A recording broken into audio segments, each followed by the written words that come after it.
The 10,080th meeting of the Security Council is called to order. The provisional agenda for this meeting is threats to international peace and security. The agenda is adopted. In accordance with Rule 37 of the Council's Provisional Rules of Procedure, I invite the representatives of Argentina, Brazil, Chile, Colombia, Cuba, Mexico, Nicaragua, Paraguay, and the Bolivarian Republic of Venezuela to participate in this meeting. It is so decided. In accordance with Rule 39 of the Council's Provisional Rules of Procedure, I invite Mr. Khaled Chiari, Assistant Secretary General for the Middle East, Asia, and the Pacific, Department of Political and Peacebuilding Affairs and Peace Operations, to participate in this meeting. It is so decided.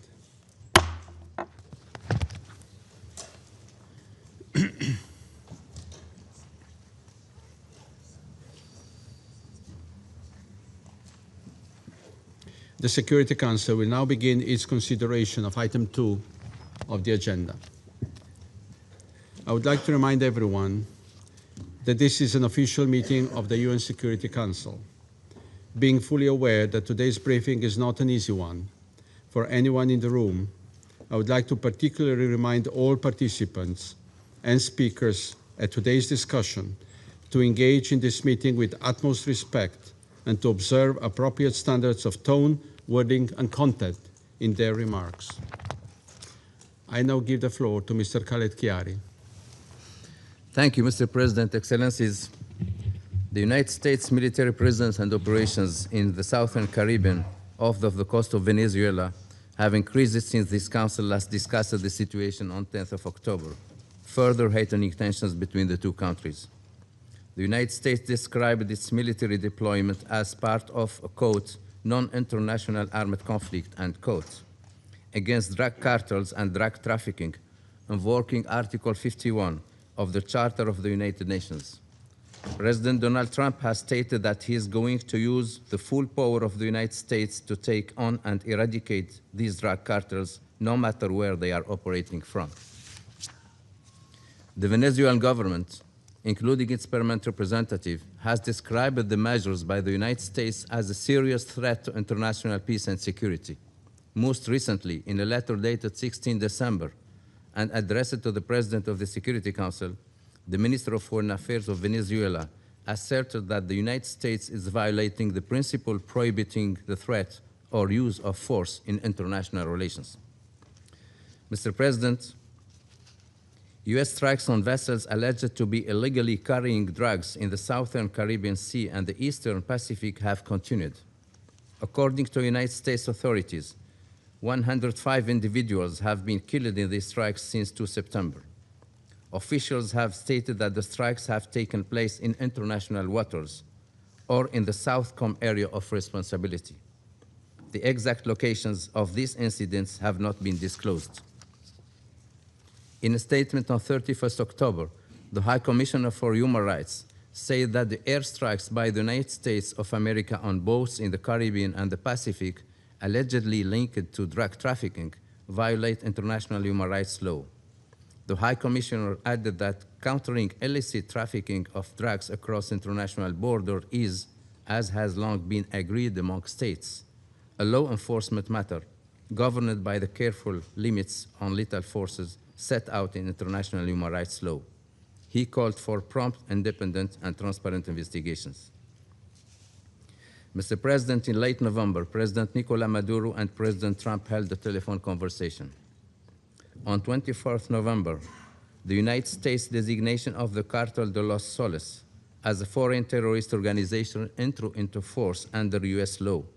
Subsequently, the United States imposed additional measures against organizations and individuals it alleges are linked to these activities. On 29 November, President Trump declared that the airspace above and around Venezuela should be considered closed in its entirety. This followed an alert issued by the U.S. Federal Aviation Administration a few days earlier, warning major airlines of a potentially hazardous situation when flying over Venezuela. Since then, most international airlines have suspended or canceled flights to and from the country. Venezuelan authorities have described this as an attempt to impose an air blockade. The International Civil Aviation Organization issued a statement on 1st of December recalling that, and I quote, Article 1 of 1944 Convention of International Civil Aviation recognizes that every state has complete and exclusive sovereignty over the airspace above its territory, end of quote.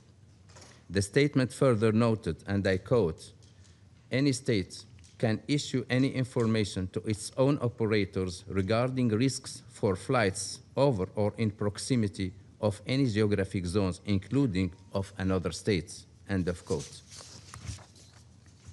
On 10 December, tensions increased further when President Trump announced that the United States had seized an oil tanker off the coast of Venezuela, stating that the government of Venezuela was using oil to finance criminal activities. He also declared that, and I quote, the Venezuelan regime has been designated a foreign terrorist organization under United States law and ordered the total and complete blockade of all sanctioned oil tankers going into and out of Venezuela, end of quote. Subsequently, the United States authorities imposed sanctions on 6 shipping companies operating in Venezuela's oil sector and 6 vessels allegedly associated with these companies, which the U.S. claims have engaged in deceptive and unsafe shipping practices. Venezuelan authorities described these actions as a unilateral naval blockade. In identical letters dated 17 December and addressed to the Secretary General and the President of Security Council, the permanent representative of Venezuela stated that the U.S. actions violate Venezuela's national sovereignty, territorial integrity, and political independence. The letter further asserted that the naval blockade imposed unilaterally constitutes a violation of international law. In recent days, reports indicate that the Venezuelan Navy has been escorting ships departing its ports with petroleum products. On 20 December, the United States interdicted another tanker off the coast of Venezuela that was transporting oil from Venezuela. According to a United States announcement, the vessel was suspected of carrying oil subject to sanction under U.S. laws. On 20 December, U.S. Coast Guard pursued a 3rd oil tanker off the coast of Venezuela. Reportedly, the ship did not submit to boarding during the attempted interdiction and continued sailing away from the Caribbean Sea. U.S. actions have received support from some regional allies, but other member states within and beyond the region have voiced concern over the militarization of the Southern Caribbean and stressed the importance of respecting national sovereignty and international law. Several member states have echoed call for de-escalation and dialogue to address ongoing tensions. Mr. President, Excellencies, in September, citing external threats, President Maduro enacted a decree expanding the government's emergency powers. Public life has become further militarized, while Venezuelans continue to face serious human rights concerns and socioeconomic challenges. The UN Human Rights Office reported coerced enlistment into the Bolivarian militia, including adolescents and older persons. The High Commissioner has also reported on sweeping restrictions on freedom of expression and peaceful assembly, arbitrary detention and enforced disappearances, as well as acute social and economic strain.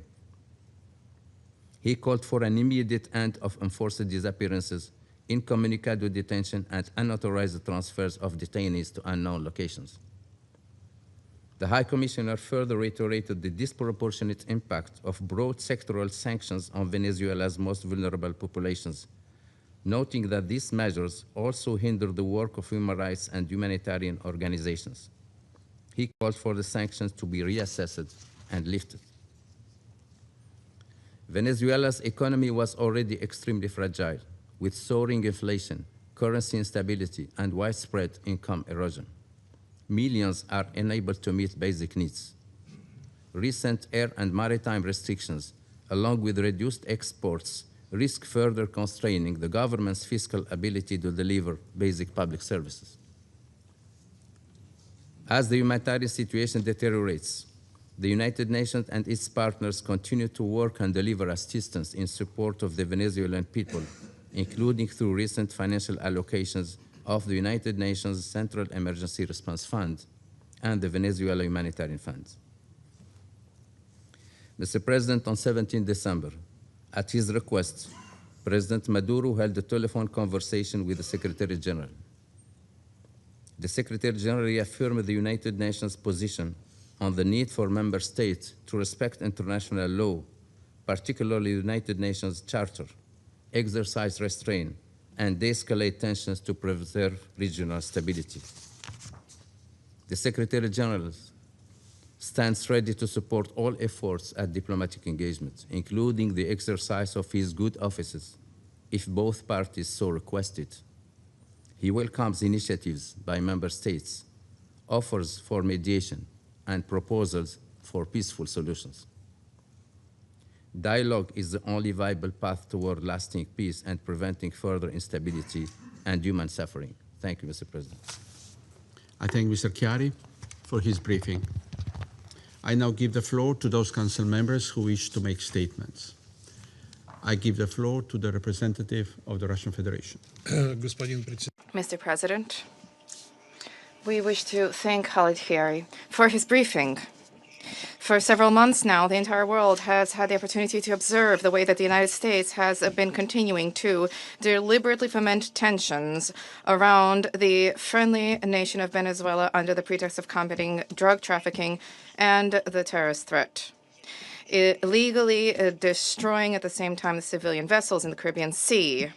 We, during the previous Security Council meeting, we all had an opportunity to see the fact that this artificial smoke screen is concealing the goal of U.S. military groups being shored up and the delivery of the exerting tension on an independent state whose policy is not to the liking of Washington. It seems that the White House decided to remove from the mothballs the previously embraced practice of portraying combating terrorism as justification for blatant aggression and intervention in the affairs of sovereign states. And this time, the so-called foreign terrorist organization has been labeled as being the legitimate government of the Bolivarian Republic. Their attempts to convince us all of the mendacious view that decision of the U.S. authorities alone is enough in order to transform a sovereign state into a criminal enterprise, any acts of force against which can now be called a law enforcement operation and the defense of national interests. We see no point in delving on the absurd nature of the U.S. pseudo-legal methods, given how significantly they fly in the face of international law and are inconsistent, especially given that in Washington themselves have sincerely recognized this. The statement of the U.S. President on the 16th of December does not need any additional interpretation. This is a direct claim on the natural wealth and the soil of another state, and an open, if not to state, flagrant bringing to bear of military, political, and economic pressure with the aim of changing an inconvenient regime. The United States is already shoring up their practices with attacks of open piracy with the aim of seizing sovereign natural resources, which we all saw compellingly taking place in recent weeks. We firmly condemn the seizure by U.S. troops of petroleum tankers and the effective imposition of a blockade on Venezuela. The acts by the U.S. side run counter to all key norms of international law, including the UN Convention on Law of the Sea, Security Council resolutions, and the Charter itself of the United Nations. Colleagues, the illegal U.S. blockade on the coast of Venezuela is the most clear and absolutely real act of aggression. And the responsibility of Washington is also evident for the catastrophic consequences of such cowboy-like conduct for the residents of the country, which is now blockaded. Unfortunately, we have every reason to believe that these are not one-off acts by the U.S. vis-a-vis Venezuela. This intervention, which is unfolding, can become a template for future acts of force against Latin American states in accordance with the so-called Trump corollary and the Monroe Doctrine, which was enshrined in the recently published U.S. national security policy. And this is a clear message for all countries in the region who are striving to conduct a sovereign policy and to independently determine their own economic, political, and cultural system. In Washington, they are ready to respect your independence and take your interests into account only if you are willing to tailor them to the interests of the United States and to conduct a policy which is convenient to and beneficial to them. As soon as you attempted to try to benefit your own people, then then you would be treated the same way that Venezuela is being treated. So don't ask for whom the bell tolls. The bell tolls for you. We reaffirm our solidarity with the Venezuelan people as they face the trials before them. We support the policy of the government of Mr. Maduro, which is geared towards the protection of the national interest and sovereignty of the homeland. We believe that all of those for whom international law is not mere noise have an obligation to stand with Venezuela.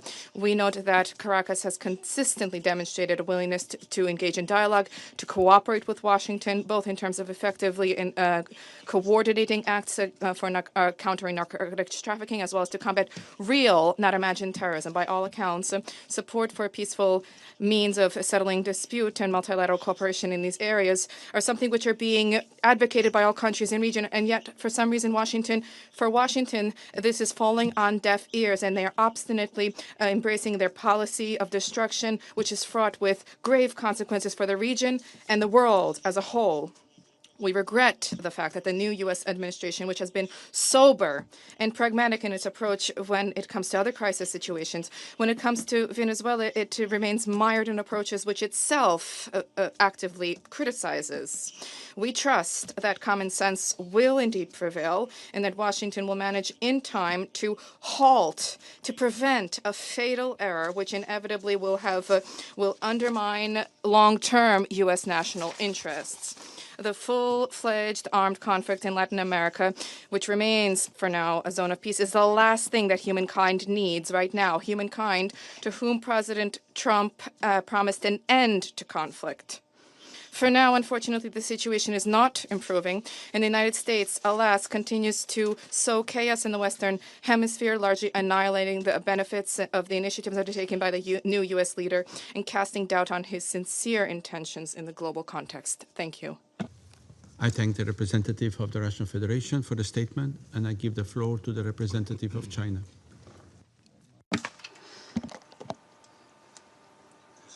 President, China appreciates the Slovenia presidency for convening this emergency meeting requested by Venezuela and supported by Russia, China, and other countries. We thank ASD Chiari for his briefing.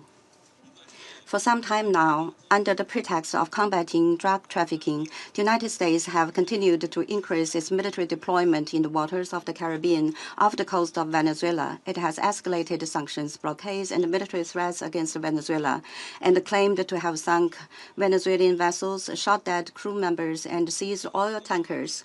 It has designated the Venezuelan government as a foreign terrorist organization, claimed that Venezuela's territory, oil, and assets belong to the United States, and even threatened military strikes against the Venezuelan territory.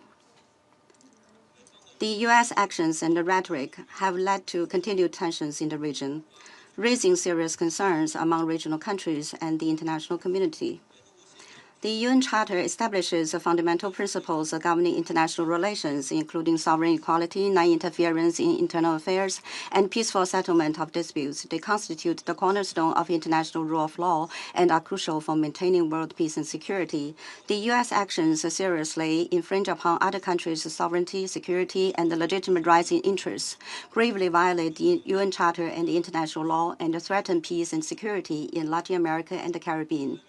More and more countries in the region and beyond have voiced grave concern about and strong condemnation of the U.S. actions. We note that Secretary General Guterres has clearly stated the need for all countries to respect international law and the UN Charter, exercise restraint, and de-escalate tensions to preserve regional stability, and his readiness to play a mediation role to this end. China attaches importance to President Maduro's recent open letter. As an independent sovereign state, Venezuela has the right to independently develop mutually beneficial cooperation with other countries and defend its legitimate rights and interests, which should be respected and supported by the international community. China opposes all acts of unilateralism and bullying and supports all countries in defending their sovereignty and national dignity. We stand against any move that violates the purposes and principles of the UN Charter and infringes upon other countries' sovereignty and security, against the threat or use of force in international relations, against external interference in Venezuela's internal affairs under any pretext, and against illicit unilateral sanctions and long-arm jurisdiction that have no basis in international law or authorization by the Security Council. We call on the United States to heed the just call of the international community, immediately halt relevant actions, and avoid further escalation of tensions.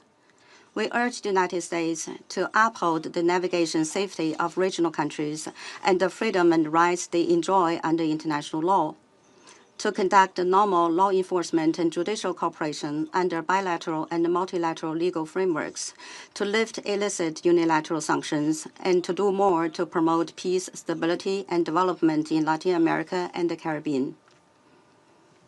President, Latin America and the Caribbean constitute an important part of the Global South and are a vital force in maintaining world peace and stability and promoting global development and prosperity. China recently released its third policy paper on Latin America and the Caribbean, in which it reaffirms its support for the proclamation of Latin America and the Caribbean as a zone of peace and the declaration of member states of the Agency for the Prohibition of Nuclear Weapons in Latin America and the Caribbean.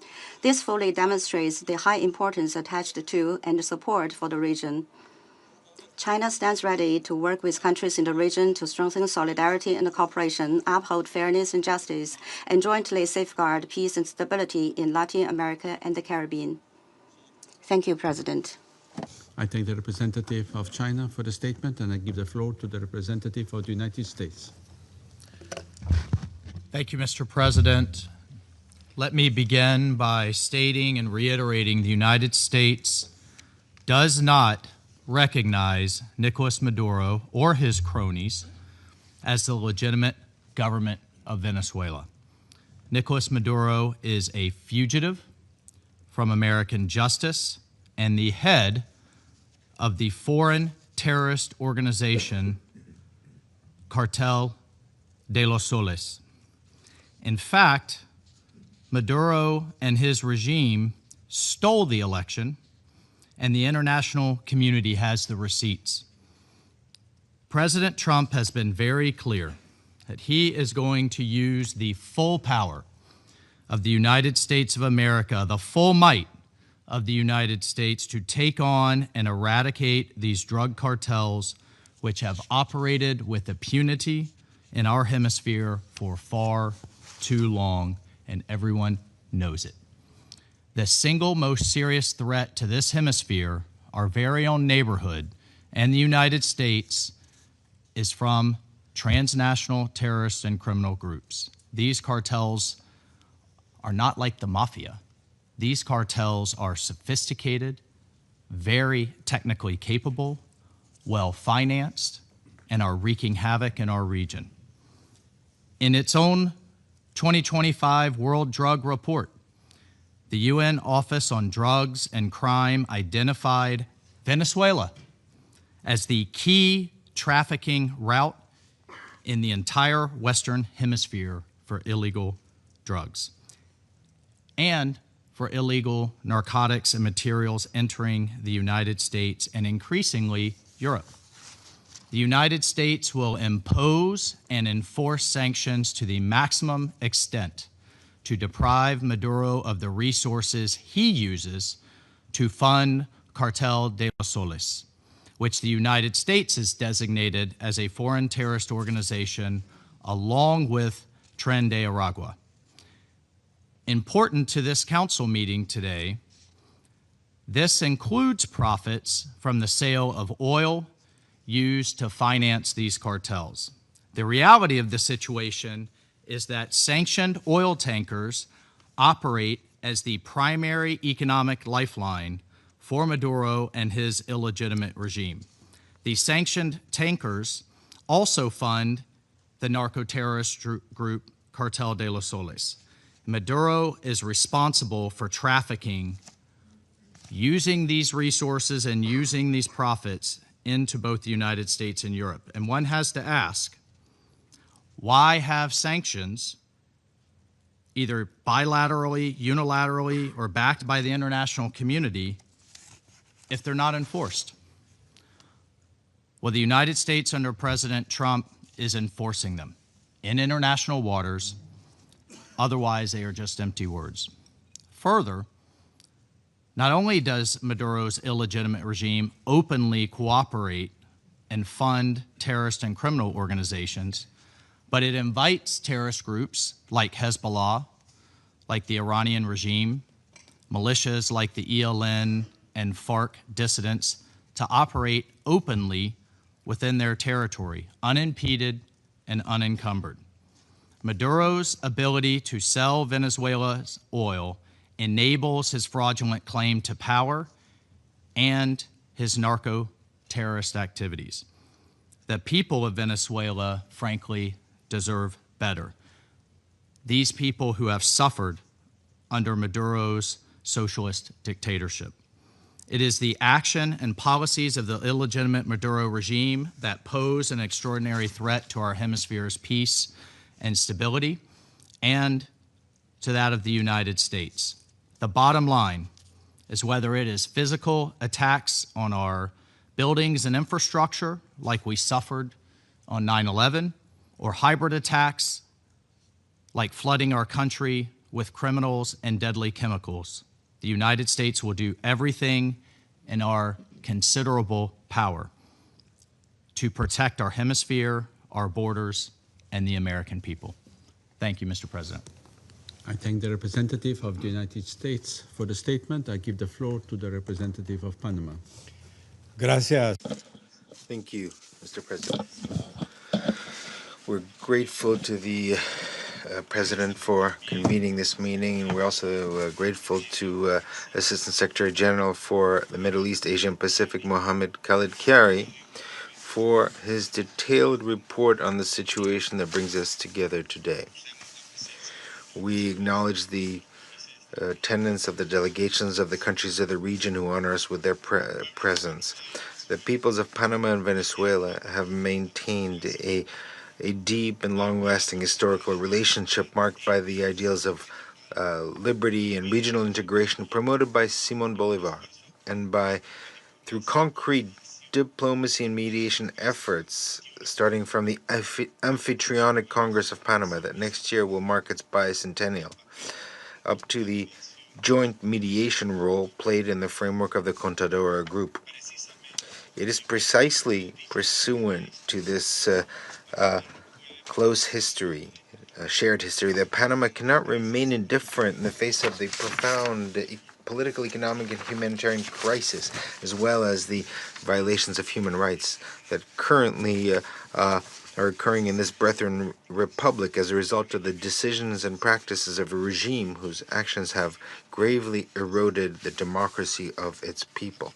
For Panama, there is no question that the opposition candidate, Mr. Edmundo González Urrutia, was the elected winner in the last elections. The records that confirm his victory and confirm the popular will expressed in the polls by the Venezuelan people remain and will continue to remain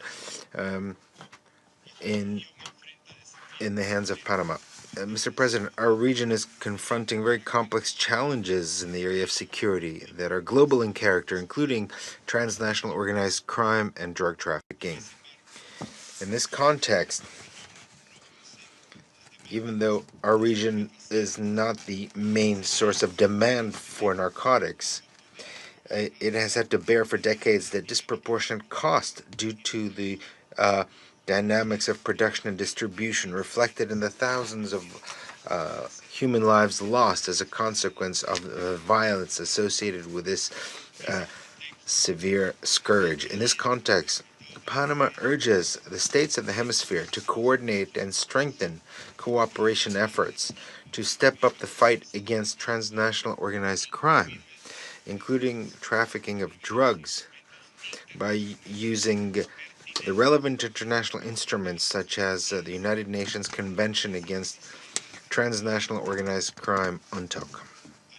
At the same time, while sharing the legitimate concerns pertaining to drug trafficking and categorically rejecting any authoritarian regime, we would like to appeal for the respect of the UN Charter, and in particular its Article 2 that pertains to the sovereignty and territorial integrity of states, as well as the international legal human rights framework, including the right to life, freedom, and personal security. In this context, Panama notes with concern the recent security incidents recorded in the Caribbean Sea and the Pacific Ocean. These highlight the need to act strictly in adherence to international law and the UN Charter in order to avoid any escalation that could affect regional stability. As a transit country and with a maritime vocation, Panama will continue to advocate for any action that could affect the freedom of navigation, neutrality, stability, and peace in the oceans, that it be strictly in line with international law, including the United Nations Convention on the Law of the Sea, of which we are a party. The neutrality of the canal, enshrined in the international treaty signed between Panama and the United States in 1977, to which over 40 states have become parties, represents a fundamental guarantee for the free transit and stability. In this context, Panama reaffirms its commitment to preserve the aforementioned neutrality as a pillar of peace and regional and global stability, while it urges the states who have not yet signed on to this instrument to join it, thus contributing to international maritime peace, stability, and cooperation. Panama would like to make an appeal for dialogue and a peaceful and sustainable solution in Venezuela. And we believe that it is timely for the United Nations, especially the Secretary General, to use his mechanisms of preventive diplomacy to contribute to the de-escalation of tensions. Panama reiterates its clear and unshakable position in defense of the United Nations Charter and multilateralism as indispensable instruments to preserve regional peace and stability. In this framework, we would like to recall that Latin America and the Caribbean was declared a zone of peace 11 years ago and will continue to promote this condition so that the region preserves it, advocating constantly for respect for international law and human rights for the benefit and well-being of our peoples. Thank you. Representative of Panama for the statement, and I give the floor to the representative of the United Kingdom. Thank you, President. We thank ASG Khairi for his briefing, and we welcome the participation of many countries from the region. We have long been clear that Nicolas Maduro's regime claim to power lacks legitimacy. Venezuela's National Electoral Council has still failed to publish the full results of the July 2024 presidential elections after 18 months. Independent domestic and international reports observed significant irregularities and a lack of transparency. Meanwhile, political freedoms in Venezuela remain severely restricted. The human rights situation continues to deteriorate. Its political and judicial systems continue to erode. We remain deeply concerned about ongoing repression in Venezuela and the everyday struggles of Venezuelans. This includes extreme levels of poverty and failing basic services, which are precipitating a displacement crisis affecting the whole region. The United Kingdom stands firmly with the people of Venezuela in their pursuit of a democratic future. The voices of all Venezuelans need to be heard. They deserve a government which reflects their will at the ballot box. We will continue to work to achieve a peaceful, negotiated transition in Venezuela which ensures that the will of all Venezuelans is respected. As we said in October, drug trafficking and organized crime continue to endanger communities across the globe, undermining stability and putting our shared security at risk. We will continue to work with partners in Latin America and elsewhere to tackle this issue and address challenges. President, the United Kingdom reaffirms its unwavering commitment to the principles enshrined in the United Nations Charter. We believe these foundations are essential for maintaining global peace, security, and the rule of law. The UN Convention on the Law of the Sea is the cornerstone of international law on ocean-related issues. The United Kingdom will always support international law and the upholding of it. We continue to monitor this situation closely. Thank you. I thank the representative of the United Kingdom for the statement, and I give the floor to the representative of Sierra Leone. Thank you, Mr. President. Mr. President, I also thank ASG Khalid Kiari for his important briefing. Sierra Leone takes note of the relevant letters by the permanent representative of the Bolivarian Republic of Venezuela and the concerns placed before the Council regarding developments in the Caribbean Sea. Throughout our current tenure on this Council, Sierra Leone has sought to support peacemaking, dialogue, and a steady commitment to international law. We do so mindful that, as we've commemorated the 80th anniversary of the United Nations and the signing of its charter, a deliberate choice was made in 1945 to opt for collective security instead of balance of power or hegemonic security. The latter doctrines failed to stop the two world wars. 80 years on, this collective security scheme, premised on international law, is under tremendous strain. The system can only remain as strong and effective as we share adherence to its principles, especially the sovereign equality of states, the peaceful settlement of dispute, and the prohibition on the threat or use of force. As we approach the end of our United Nations Security Council tenure, we've sought to defend the very principles all 193 member states have agreed to uphold. In that spirit, my delegation would offer the following observations. First, Sierra Leone recalls the importance attached by states of Latin America and the Caribbean to maintaining the Caribbean as a zone of peace.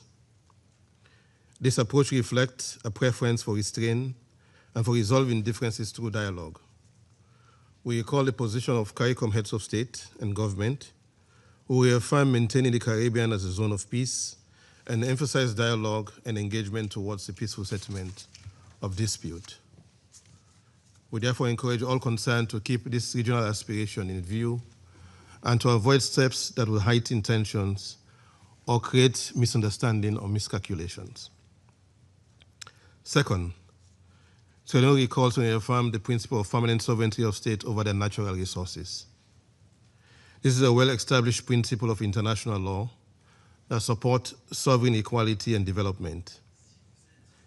It also reinforces that any disagreement relating to resources, economic measures, or associated activities should be addressed through the lawful and peaceful means, including appropriate dialogue and cooperation, as well as other methods of peaceful settlement of dispute rather than through coercion or force.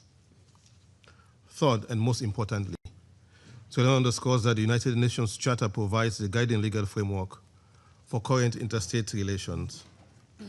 Article 2, Paragraph 4 obliges all states to refrain from the threat or use of force against the territorial integrity or political independence of any state. The Charter permits the use of force only in limited and clearly defined circumstances, such as when authorized by this Council under Chapter 7 or in the exercise of the inherent right of self-defense in response to an armed attack consistent with Article 51. These rules are central to international stability and are intended to prevent escalation, miscalculation, and illegal wars of choice. Mr. President, these principles are particularly relevant in the maritime domain. Sierra Leone recalls that the high seas are governed by international law, including the United Nations Convention on Law of the Sea, which codifies relevant customary international law applicable to parties concerned and provides a framework for navigation, maritime safety, and the peaceful use of the oceans. For many states, especially developing and small states, predictable maritime rules are essential to trade, development, and regional stability. Against this backdrop, Sierra Leone notes the reports of incidents at sea involving the use of force and loss of life. Without prejudging the facts, we emphasize a general point of law. When states respond to transnational challenges, whether illicit trafficking, organized crime, or terrorism, those responses must remain consistent with the Charter and other applicable rules of international law, including relevant maritime rules and international human rights law. In that regard, Sierra Leone also recalls that outside a situation of armed conflict, the use of lethal force is subject to strict constraint under international human rights law, including the protection of the right to life. As a general principle, operations of a law enforcement character should seek, wherever feasible, to intercept and bring suspects to justice through due process. Reports that suggest loss of life in circumstances that may not meet the strict requirement of necessity and proportionality understandably raises serious legal questions and underscore the importance of credible clarifications.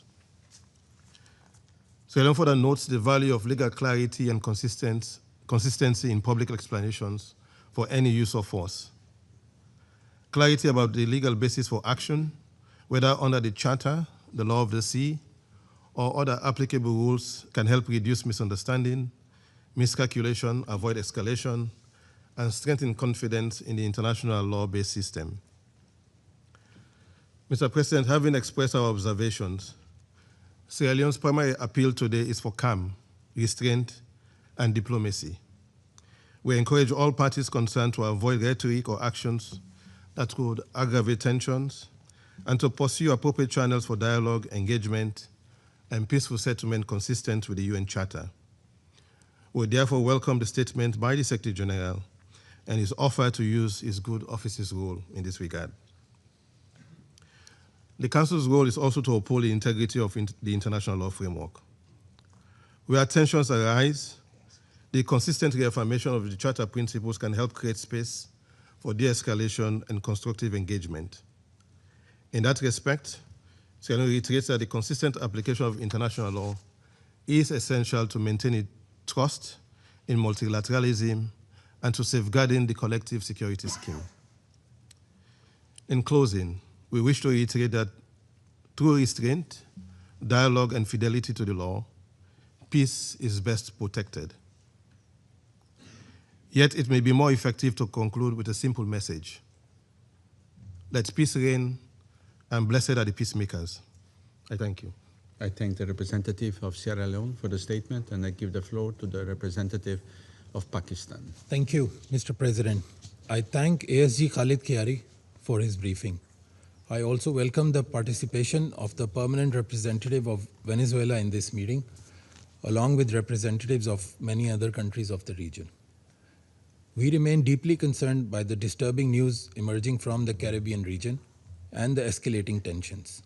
We take note of Venezuela's letters addressed to the President of the Security Council and that of yesterday, 22nd December, sharing its perspective on these developments and highlighting the potential risks to regional peace, security, and stability that require the attention of the Council.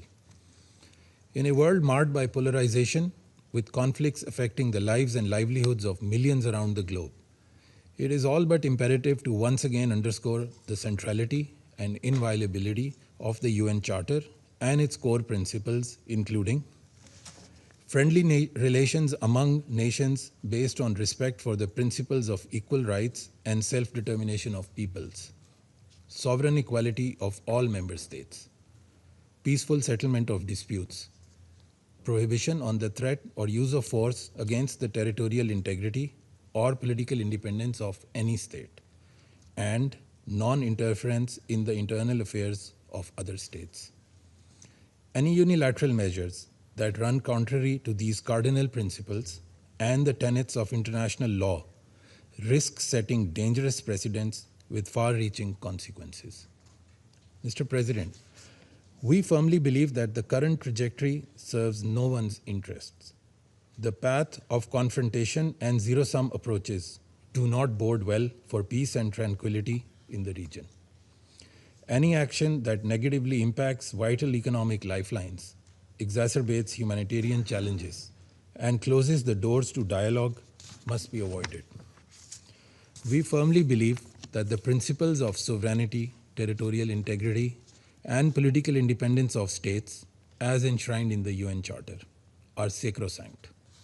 We also reiterate our support for the principles reaffirmed by UN General Assembly Resolutions 1803 and 3171 on permanent sovereignty over natural resources, endorsing the inalienable right of peoples and nations to freely dispose of their wealth, including natural resources.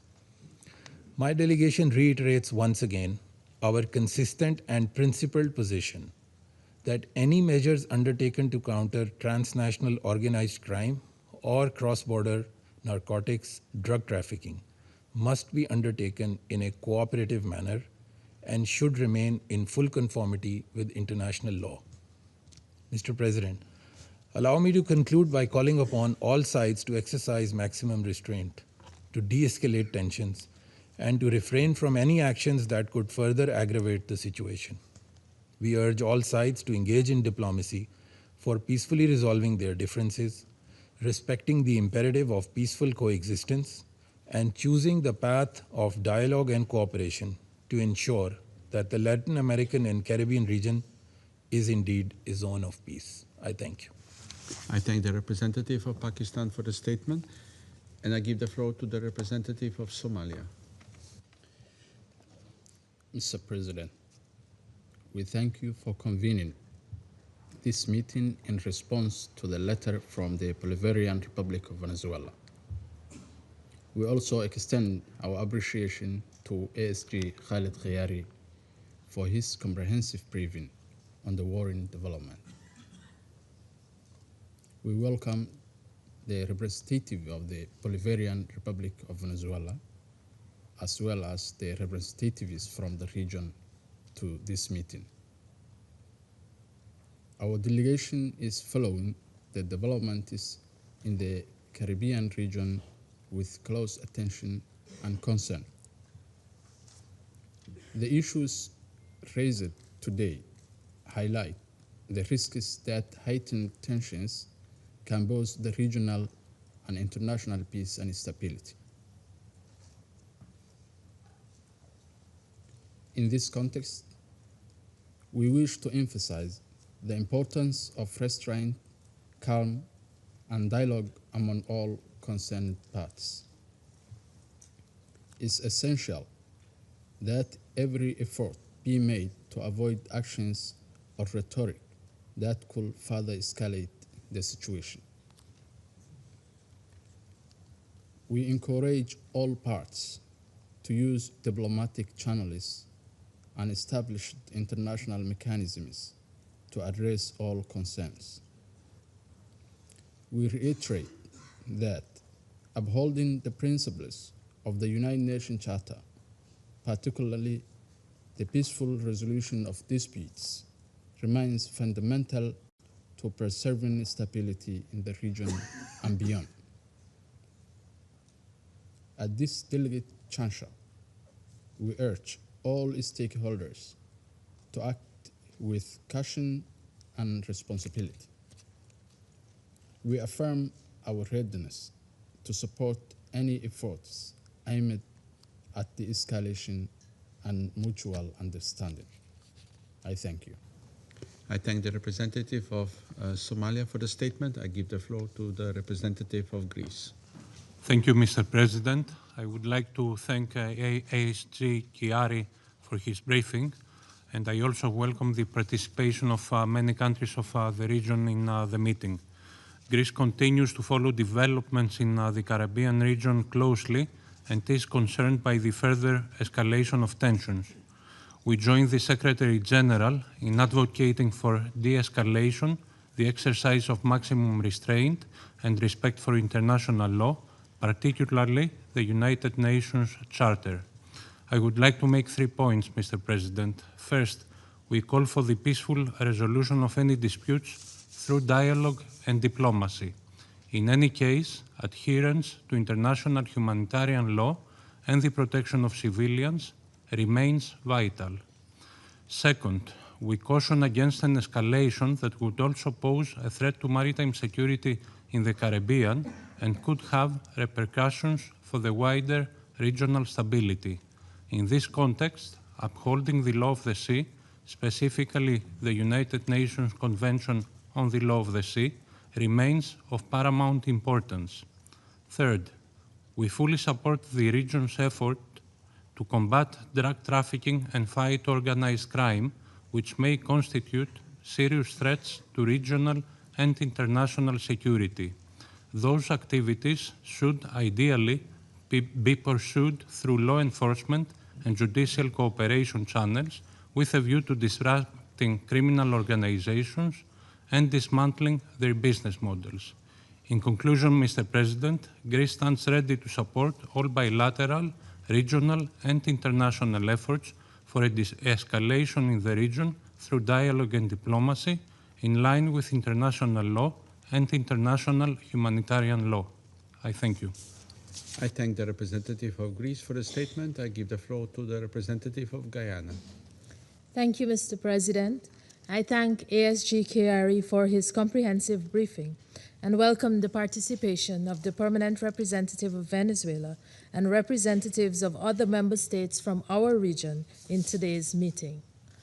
Colleagues, this Council is tasked with the solemn responsibility of the maintenance of international peace and security in accordance with the United Nations Charter.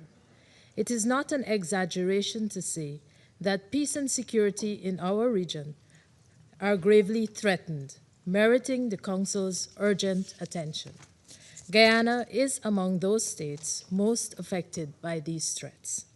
In defiance of international law, including the express orders of the International Court of Justice, Venezuela has, by presidential decree and legislative enactment, purported to unlawfully annex more than 2/3 of Guyana's sovereign territory. It has built up its military forces adjacent to our territory to threaten us with outright seizure of it. Disregarding the universally recognized international boundary between our two states, it has allowed and facilitates the transport of illicit drugs into Guyana while illegally mining Guyanese gold and smuggling it out of our country. Mr. President, the trafficking of illicit drugs in particular has for too long been a scourge on our region, driving crime and violence and undermining the rule of law by weakening state institutions, fueling corruption, financing conflict and terrorism, and threatening national and regional security. There has been a consistent but thus far unsuccessful effort by leaders in our region to disrupt the criminal networks, some of them state sanctions, that fuel this cycle of destruction. Meanwhile, the threat to our security has grown more urgent and more acute. We cannot put off any longer the decisive action that is required to address it. But none of us can hope to accomplish this acting alone. As such, we once again stress, as we did on 10th October, that supporting and strengthening collaboration with our international partners, especially those in South, Central, and North America and the Caribbean, is both essential and urgent. We must act collectively in a manner that preserves the stability of our region, long recognized as a zone of peace, and which enhances the safety and security of our peoples. The ambition to pursue healthy, safe, and prosperous lives for all our peoples can only be realized in an environment of sustained peace and stability. This requires cooperation and collective action among all states committed to these ends. Guyana is fully committed to such partnerships and pledges its utmost support. I thank you. I thank the representative of Guyana for the statement, and I give the floor to the representative of the Republic of Korea. Thank you, Mr. President. I thank A.S. Chiari for his comprehensive briefing. The Republic of Korea is closely monitoring the recent development related to Venezuela and is attentive to the security concerns raised by the relevant parties. The need to address transnational organized crime, including drug trafficking, is an issue the international community cannot ignore.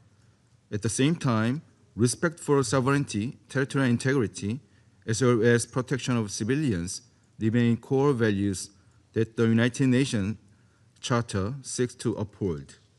In this regard, the Republic of Korea recognized the importance of efforts to counter international crime and the effective implementation of sanctions.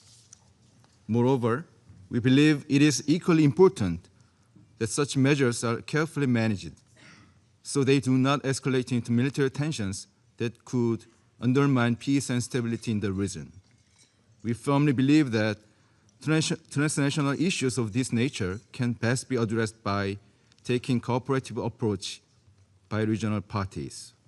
The Republic of Korea appreciates that Latin America and the Caribbean has long demonstrated a strong commitment to multilateralism and peace, as reflected in the Treaty of Tlatelolco and the region's declaration as a zone of peace. In this spirit, we encourage strengthened regional cooperation and coordinated action to counter transnational organized crime in close partnership with relevant international and multilateral mechanisms. Mr. President, the Republic of Korea believes that upholding an international order and the collective security system grounded in the UN Charter is a responsibility we all share. To this end, the Republic of Korea remains committed to contributing constructively to ensuring that this matter is addressed with due caution and in responsible manner in accordance with the principles of the UN Charter and international law. I thank you. I thank the representative of the Republic of Korea for the statement, and I give the floor to the representative of Algeria. Thank you, Mr. President.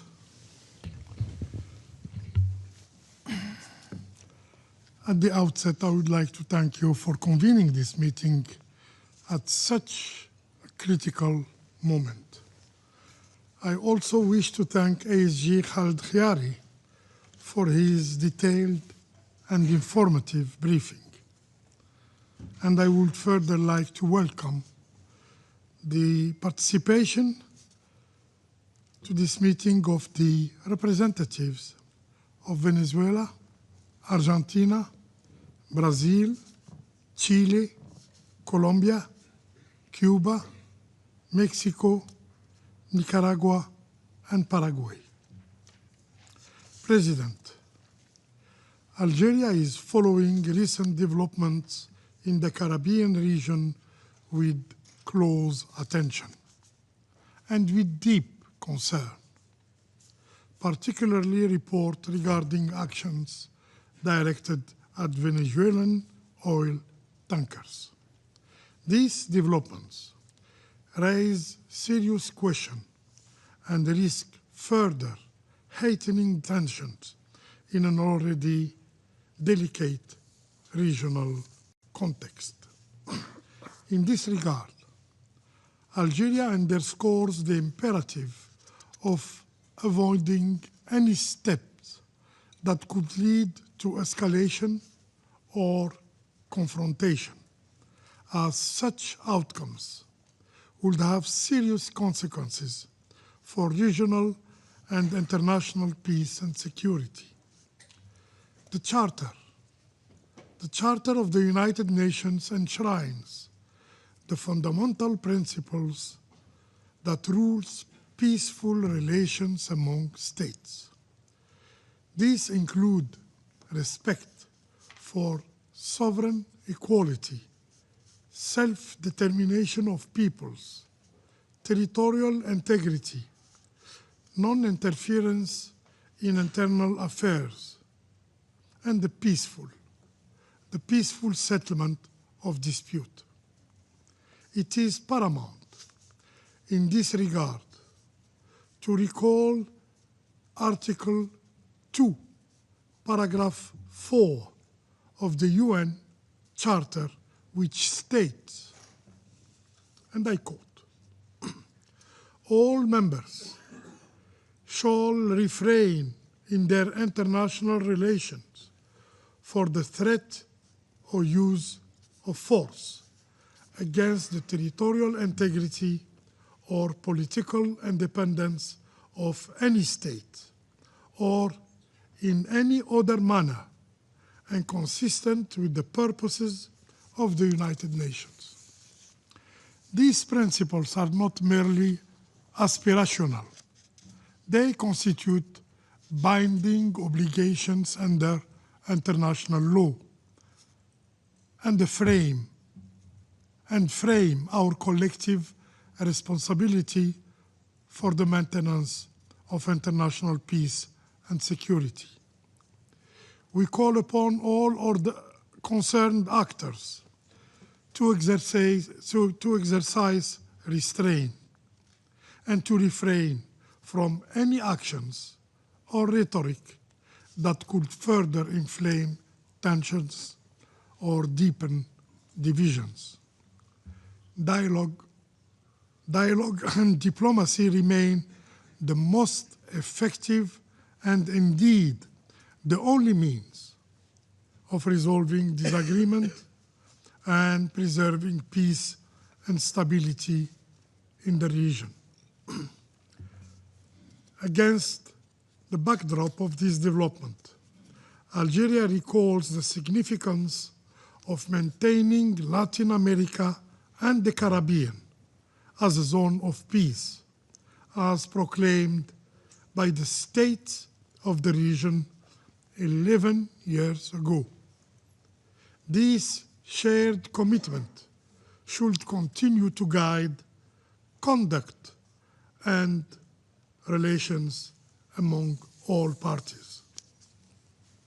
In this context, Algeria encourages regional organizations, including CARICOM and the Organization of American States, to play a constructive role in fostering an environment conducive to dialogue, supporting impartial mediation efforts, and avoiding actions that could aggravate tensions or further polarize the situation in Venezuela.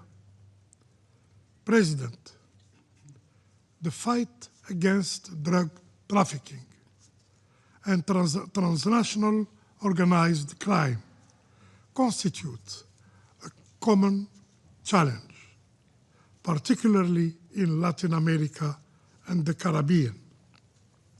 Addressing this threat requires shared responsibility, as no state can confront it effectively in isolation. Effective response to these challenges must be grounded in international cooperation, in mutual respect, and in solidarity, rather than confrontation, polarization, or unilateral measures. In this regard, Algeria stresses that despite how legitimate are the efforts to combat drug trafficking and transnational organized crime, they must never derail from this objective. This is a global challenge that should foster unity and cooperation, not division among nations. In conclusion, President, Algeria calls on all parties to adhere strictly to the principles and purposes of the Charter of the United Nations. History has repeatedly demonstrated that war and military intervention do not lead to lasting peace. On the contrary, they undermine it, as they always produce ripple effects that extend beyond borders, affecting neighboring countries and entire regions. The only viable path forward to solve this issue lies in diplomacy, in cooperation, and in full respect of international law. I thank you. I thank the representative of Algeria for the statement, and I give the floor to the representative of Denmark. Thank you, Mr. President. And let me also thank Assistant Secretary General Chiari for his briefing and welcome the many representatives from the region to this meeting. Denmark joins the Secretary General in expressing concern about the heightened tensions in the Caribbean Sea. Tensions that have continued to increase since this Council last met to discuss the topic in October. We have taken note of the letters sent to the Security Council by the permanent representative of Venezuela over the past several weeks, expressing concern about continued escalations and military buildup. Denmark also takes note of the official statements from the United States government on their operations to combat drug traffickers and stem the illicit flow of illegal narcotics. Mr. President, drug trafficking remains a persistent threat to the safety, health, and well-being of millions around the world. Denmark recognizes the devastating impact of this organized crime and underscores that all counter-narcotic efforts must be done in accordance with international law, including the fundamental principles and rules in the UN Charter. This also includes treaties such as the UN Convention Against Illicit Traffic in Narcotic Drugs and Psychotropic Substances and the UN Convention on Law of the Seas. We further stress multilateral initiatives and enhanced international cooperation to combat drug trafficking, to target sources of financing, and to bolster border control. Regional mechanisms and cooperation remain important in the fight against transnational organized crime. Mr. President, Denmark underscores the importance of preserving the Caribbean as a zone of peace, as proclaimed by leaders of the Community of Latin American and Caribbean States. Denmark strongly urges all parties to strictly adhere to international law and to de-escalate tensions and exercise the necessary restraint. Maritime security in the Caribbean Sea must be preserved. Differences must be resolved through peaceful means, diplomacy, and political solutions. We further urge greater engagement with the United Nations and regional bodies such as the CARICOM and the OAS to play a role in facilitating dialogue and de-escalation. Mr. President, before I conclude, I want to express Denmark's solidarity with the people of Venezuela and their inherent right to democracy, freedom, and inalienable human rights. We do not believe the democratic will of the people of Venezuela was respected during the election in 2024, which were not transparent and also failed to meet the international standards of electoral integrity. We further remain deeply troubled by the Maduro's regime's continued repression and its sustained assault on the fundamental human rights of the Venezuelan people, particularly through its targeting of opposition voices, independent media, and human rights defenders. We recall that a UN fact-finding mission earlier this week reported that Venezuela's Bolivarian National Guard has committed serious human rights violations and crimes against humanity in Venezuela for more than a decade with full impunity. In this context, we regret the recent decision of the National Parliament of Venezuela to initiate the country's withdrawal from the International Criminal Court. Denmark calls on the Venezuelan Authority to restore democratic institutions, political stability, and human rights for the Venezuelan people. I thank you. I thank the representative of Denmark for the statement. I give the floor to the representative of France. Monsieur le Président, Mr. President, I wish first and foremost to thank the Assistant Secretary General, Mr. Chiari, for his statement. France has been closely monitoring the developments transpiring in the region, specifically in the wake of President Donald Trump's announcements related to Venezuelan airspace and the naval blockade against oil tankers under sanction, which are entering and exiting Venezuela. We call for avoidance of all escalation that may threaten peace and security in the region and beyond. As always, we recall our commitment to respect for international law, and in particular, the Charter of the United Nations. The principles of sovereignty and territorial integrity of states must be upheld. International disputes must always be resolved peacefully in accordance with Article 2, Paragraph 3 of the Charter. We support the Secretary General's call for restraint and immediate de-escalation, as well as his offer of good offices. We extend our support as well for the mediation proposals emanating from states in the region who may contribute.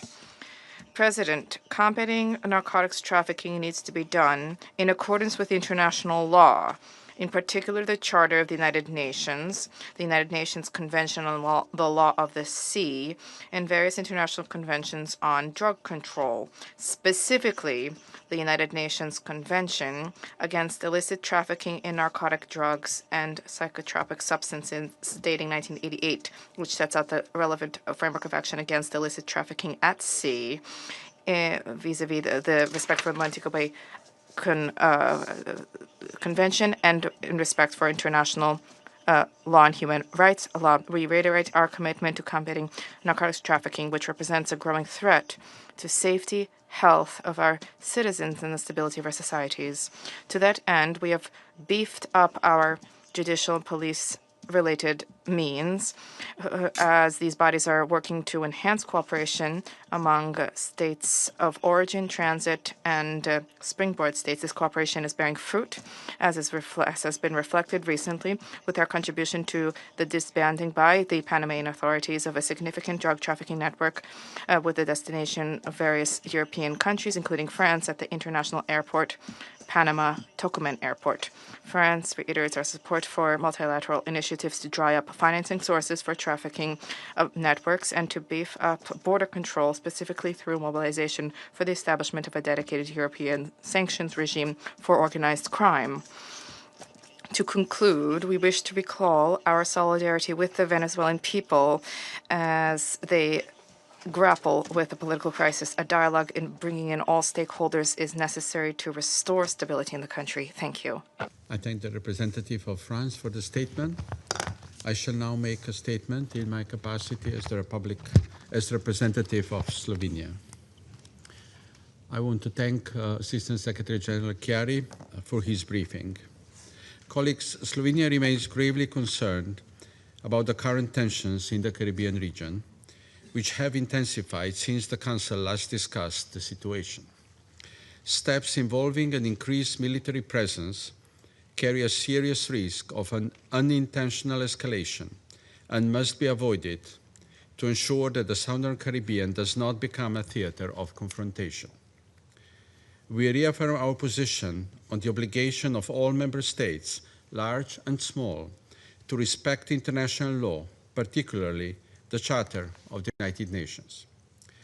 Principles of sovereignty, territorial integrity, and independence form the cornerstone of the collective security framework and must be respected, not only when one feels threatened. We note that international law also serves as the anchor in addressing maritime security challenges, including efforts to suppress illicit traffic in narcotic drugs, as well as ensuring the safety of maritime navigation. Colleagues, Slovenia is deeply troubled by the potential wider repercussions of these tensions for a region already facing unprecedented migration pressures. At this critical moment, it is imperative that member states exercise restraint and work to de-escalate the situation in order to preserve regional stability. Measures typically reserved for wartime undermine Latin America and the Caribbean as a zone of peace and should be avoided to the fullest extent possible. On the other hand, we remain deeply alarmed by the persistent humanitarian and human rights challenges confronting the Venezuelan people, as reported by High Commissioner for Human Rights, as well as today by Assistant Secretary General Chiari. Against a backdrop of worsening economic and social hardship, restrictions on political and civic space continue to intensify. We are equally concerned by reports of the detention of dozens of foreign citizens who have been denied communication and access to their diplomatic and consular representatives, a clear breach of fundamental obligations under international law, in particular those enshrined in the Vienna Conventions. We call on Venezuelan authorities to fully uphold these obligations and, based on the rule of law, create the conditions necessary for a credible, inclusive, and meaningful political dialogue that respects the will of Venezuelan people. To conclude, as in any other conflict, there is no military solution to disagreements between the United States and Venezuela and the tensions in the Caribbean. We welcome and encourage initiatives by regional leaders aimed at pursuing peaceful avenues for de-escalation. I resume my function as President of the Council. I now give the floor to the representative of the Bolivarian Republic of Venezuela.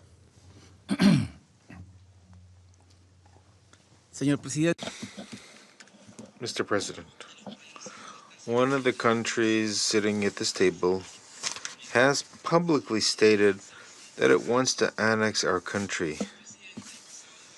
On the 16th of December, its president demanded that we immediately hand over our land, our oil, and our minerals because they supposedly belong to them. He said that if we did not comply with his ultimatum, he would unleash the fury of the greatest navy in history on our country. Mr. President, we are in the presence of a power that acts outside of international law, demanding that Venezuelans vacate our country and hand over our Orinoco River, our Lake Maracaibo, our Margarita Island, our beaches, rivers, plains, and mountains. Otherwise, he will carry out an armed attack, which he has been announcing for weeks. This is the greatest extortion known in our history, a gigantic crime of aggression in progress, beyond all rational parameters, all legal logic, all historical precedent. But it's not just about Venezuela. The ambition is continental. The U.S. government has expressed this in its national security strategy, which states that the future of the continent belongs to them, with the enactment of the Monroe Doctrine in the 21st century now aggravated by the Trump corollary. Our liberator Simón Bolívar warned of this more than 200 years ago when he said, and I quote, that the United States seemed to be destined by Providence to plague Latin America with misery in the name of liberty. End of quote. We want to alert the world. Venezuela is only the first target of a larger plan. The U.S. government wants us to be divided so it can conquer us piece by piece. The United States, which was an indispensable country in the construction of the United Nations and in the drafting of its founding charter, has today become an actor that seeks to impose itself on the fundamental rights of all states in the Western Hemisphere, even at the cost of destroying the UN. We have requested this meeting, aware that the U.S. government will not allow this body to adopt a decision that would put a stop to its sinister plan. The world should know that last November, the U.S. government was the only one that prevented an agreement in the Security Council to condemn attacks against civilians on the high seas and to call for détente, dialogue, and diplomacy. The U.S. government is preventing the Security Council from fulfilling its mandate. If in 1945 that country was a force for good, today it has become a state that threatens international law and peace and security. The world must know that the threat is not Venezuela. The threat is the current U.S. government. Mr. President, the murders in the Caribbean Sea and the Pacific Ocean carried out by the U.S. government of the last few months are the first evidence of its plan to impose its power in the region in flagrant violation of international law and human rights. There have been more than 29 attacks resulting in more than 101 victims, non-combatant civilians, in the absence of armed conflict, who were coldly murdered, violating their right to the presumption of innocence and due process. Let it be clear once and for all that there is no war in the Caribbean. There is no international armed conflict, nor is there a non-international one, which is why it is absurd for the U.S. government to seek to justify its actions by applying the rules of war.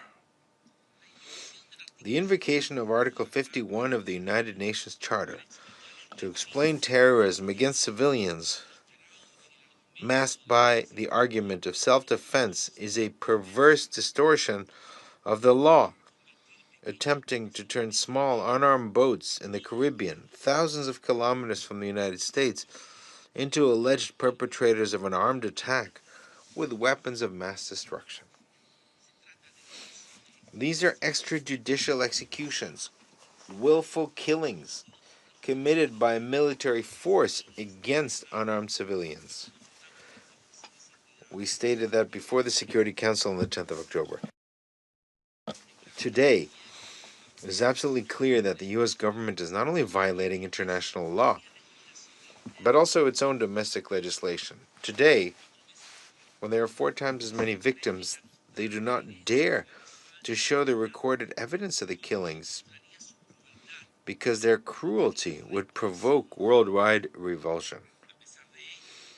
Despite this, today, with more than 100 victims, the killer who roams the Caribbean claims that there is no end in sight to their crimes against humanity.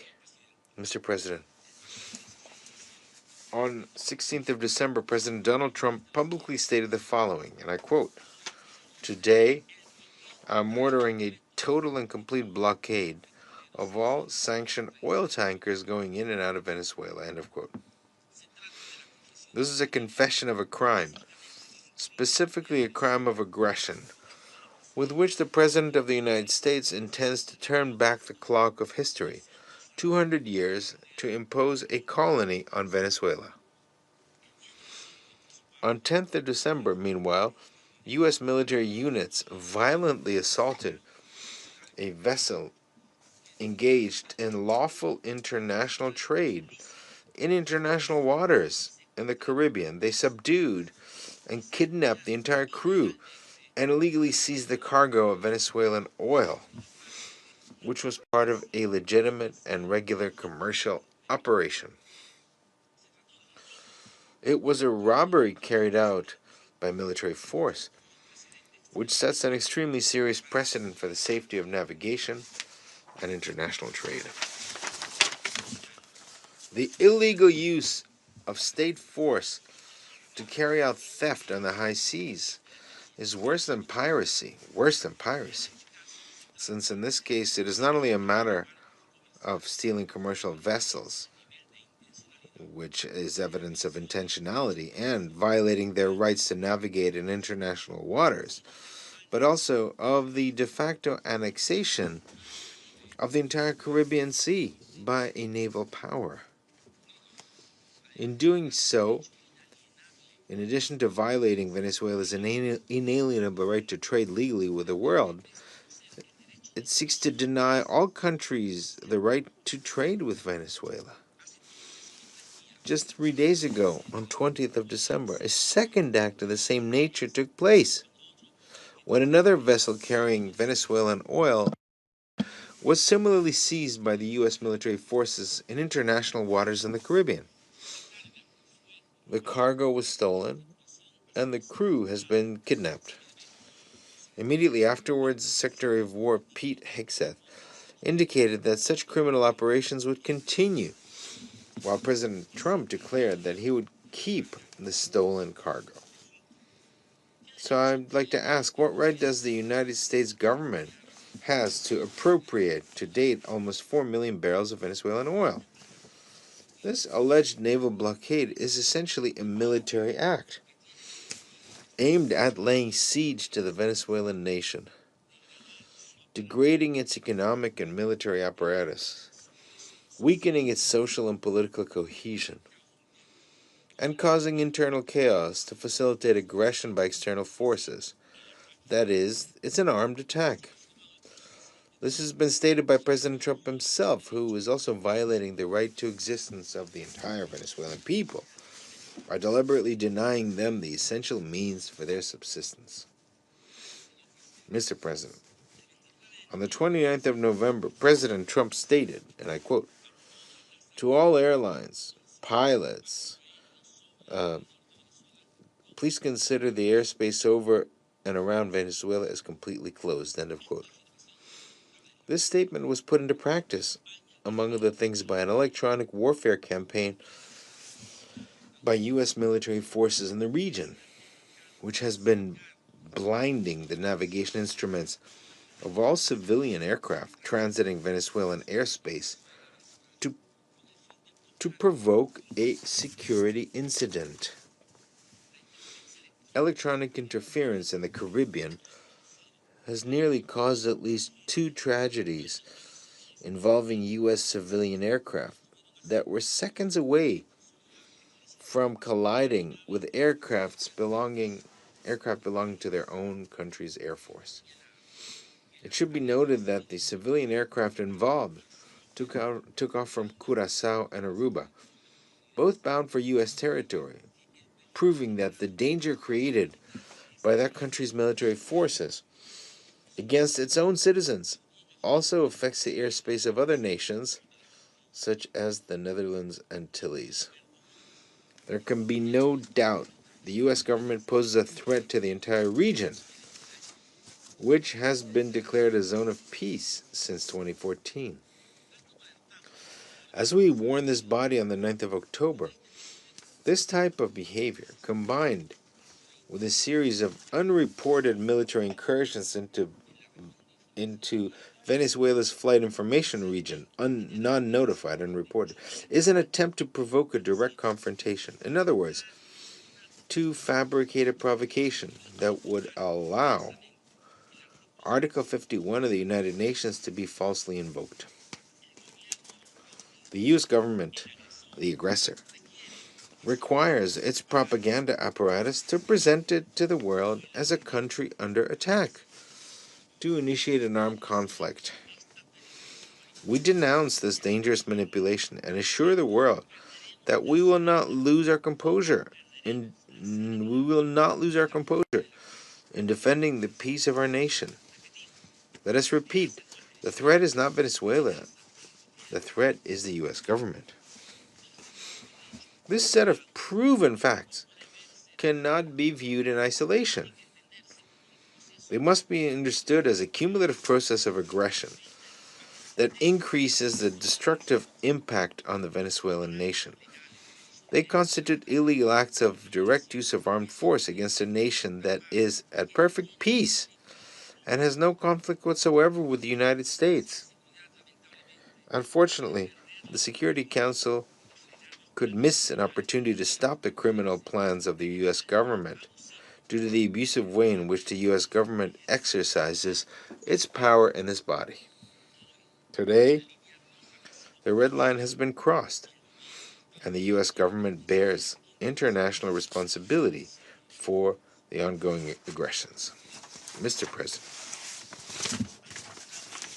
we are facing a massive violation of the entire international legal architecture. It is a grotesque offense that violates every civilizational norm. Today, the U.S. government is imposing chaos and destruction on international relations, just as the evil actors who caused the Second World War did. The peremptory norms of international law, jus cogens, which are universally accepted and form a part of humanity's cultural heritage, are being ignored by the U.S. government, including the prohibition of aggression, the prohibition of crimes against humanity, and the right to self-determination. Article 2 of the Charter of the United Nations establishes guiding principles for international relations that the U.S. government is flagrantly violating. We refer to the principle of legal equality of states, as well as the principle of refraining from the use of, or the threat of the use of force against the territorial integrity and political independence of states. The Universal Declaration of Human Rights establishes that every individual has the right to liberty and security of a person. Similarly, the International Covenant on Civil and Political Rights, to which the United States is a party, establishes life as an inherent right of every person, which no one may be arbitrarily deprived of. This central instrument also prohibits the deprivation of the means of subsistence of entire peoples. The Geneva Convention on the High Seas, to which the United States is also a party, establishes not only the right to freedom of navigation, but also that no state shall legitimately claim sovereignty over any part of the high seas, as these are open to all nations. The jurisprudence established by international courts confirms in turn that the principles of non-intervention in the internal affairs of states, refraining from the use or the threat of force, and respect for sovereignty are part of customary international law as reflected in judgments dating from 1986 to the present. General Assembly 1803 on the permanent sovereignty over natural resources establishes that the violation of such rights is contrary to the spirit and principles enshrined in the UN Charter. General Assembly Resolution 2625 establishes that a war of aggression constitutes a crime against peace, that it entails responsibility, and that another state shall not acquire the territory de adquisición por parte de otro Estado como resultado de la amenaza o el uso de la fuerza. La resolución 3314 de la Asamblea General señala que, independientemente de que haya o no declaración de guerra, el bloqueo de los puertos o de las costas de un Estado por las Fuerzas Armadas de otro Estado se constituye en un acto de agresión. A pesar de tener obligaciones jurídicamente vinculantes respecto a todos estos instrumentos, el gobierno de los Estados Unidos los viola abiertamente y con total impunidad. Sin embargo, el gobierno de los Estados Unidos, que se comporta como un actor irresponsable de la comunidad de naciones, pretende convencer al mundo de que la ley es para estricto cumplimiento de todos menos del gobierno de los Estados Unidos. Esa es la ideología del excepcionalismo, un Estado por encima de las leyes, un Estado sobre todo el mundo. Señor presidente, queda absolutamente claro que el problema no es Venezuela, el problema es el gobierno de los Estados Unidos. La transgresión masiva de la legalidad internacional debe ser entendida en sus raíces y por esta razón debemos desenmascarar las operaciones de desinformación que se han puesto en marcha por parte del gobierno de los Estados Unidos con un gigantesco aparato de propaganda para justificar su agresión contra un país pacífico como lo es Venezuela. Ya en el año 2019 se intentó imponer un gobernante títere para sustituir al gobierno legítimo de Venezuela y se llevaron a cabo operaciones clandestinas de sabotaje a los servicios esenciales, También se llevó a cabo un ataque desde el exterior, disfrazado de ayuda humanitaria. Varios intentos de magnicidio contra el presidente constitucional legítimo de la nación. Una invasión fallida con terroristas y mercenarios. Varios intentos de golpes de Estado, así como acciones para paralizar la producción petrolera, a las que se sumaron más de 1000 medidas coercitivas unilaterales. La nación venezolana resistió esta criminal operación de desestabilización, bajo el liderazgo del presidente Nicolás Maduro Moros, quien ha sido objeto de las campañas de propaganda internacional más intensas contra un jefe de Estado en la historia de nuestro continente. Hoy, en el 2025, ante el fracaso de todos los intentos anteriores, algunos grupos políticos en Estados Unidos necesitan una justificación para el uso directo de la Fuerza Armada. Las narrativas ensayadas por la maquinaria de propaganda han sido cambiantes, incoherentes, pero sobre todo falsas. Veamos las evidencias. La campaña de odio comenzó en los Estados Unidos con un ataque contra todas las venezolanas y todos los venezolanos, quienes fueron designados como enemigos extranjeros, invasores y terroristas, miembros del supuesto Tren de Aragua, y su presencia en Estados Unidos fue declarada como incompatible con la seguridad nacional de este país. Luego, se estigmatizó a todos nuestros connacionales como narcotraficantes y aún más se ha afirmado que en su gran mayoría son peligrosos delincuentes, escapados de cárceles y hospitales psiquiátricos. Se trata de una campaña xenofóbica y racista, como no se había visto una desde la Segunda Guerra Mundial contra otra nacionalidad de migrantes. Estamos en presencia de un clásico ejemplo de propaganda de guerra. No existe conexión alguna con la realidad, no existe evidencia, ni necesidad de presentarla, solo repetición de incoherencias con la esperanza de confundir, de crear una niebla que permita la agresión. Uno de los mayores creadores de la propaganda en el gobierno de los Estados Unidos durante la invasión a Irak lo dijo de un modo muy claro, cito, ahora somos un imperio y cuando actuamos creamos nuestra propia realidad.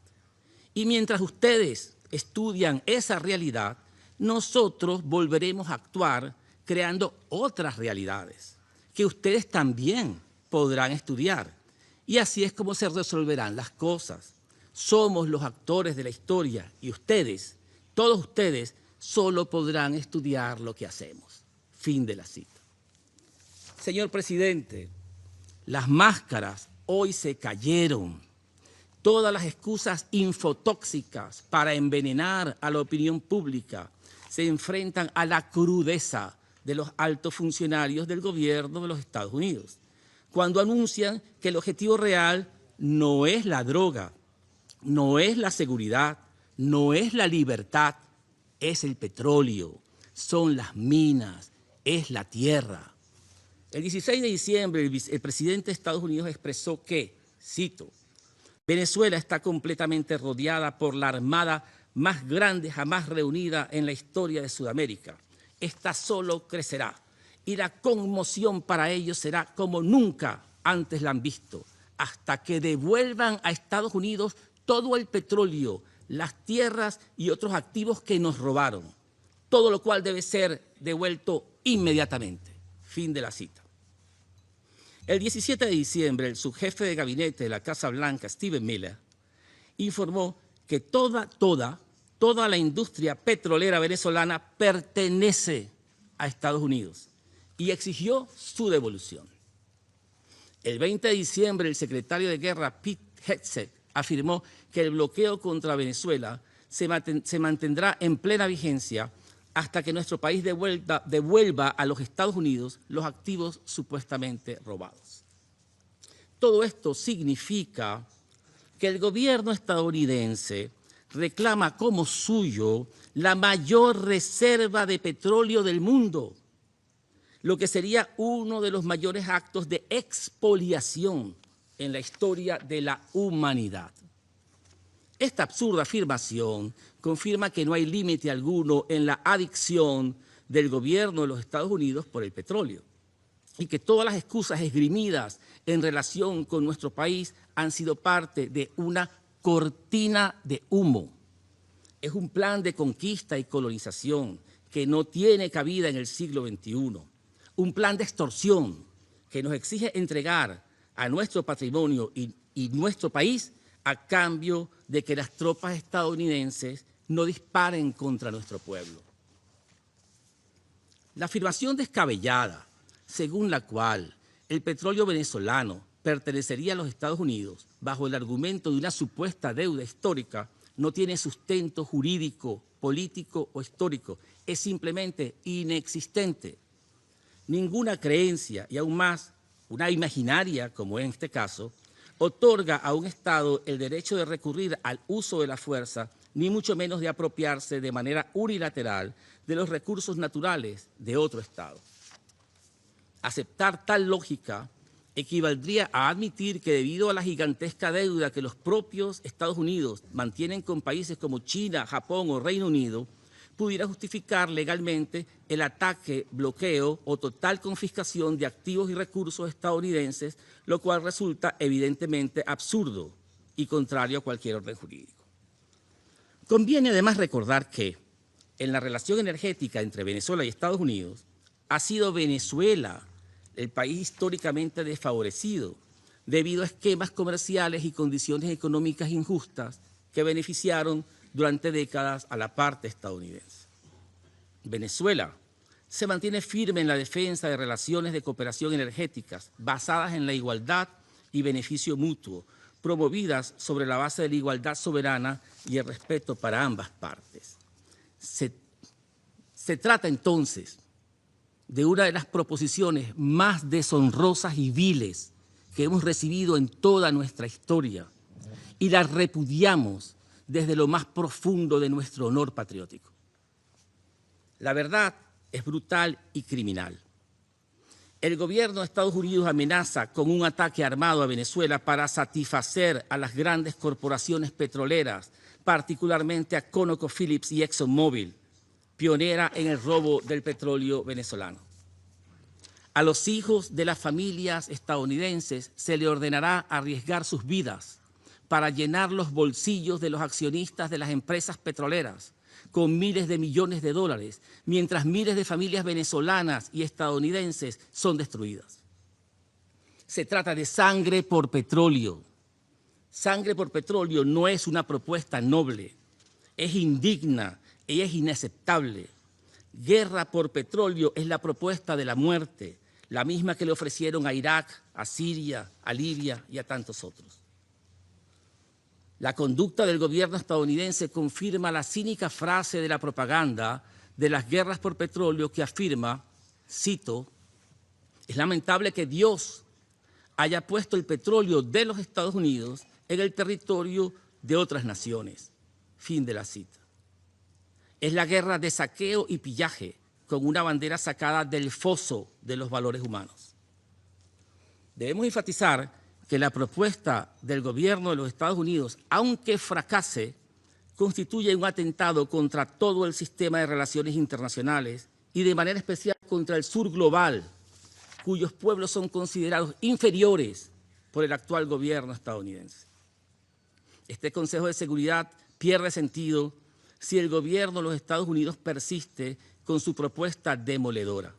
Nadie está a salvo, nadie. No hay principios para regir nuestros países y nuestros pueblos.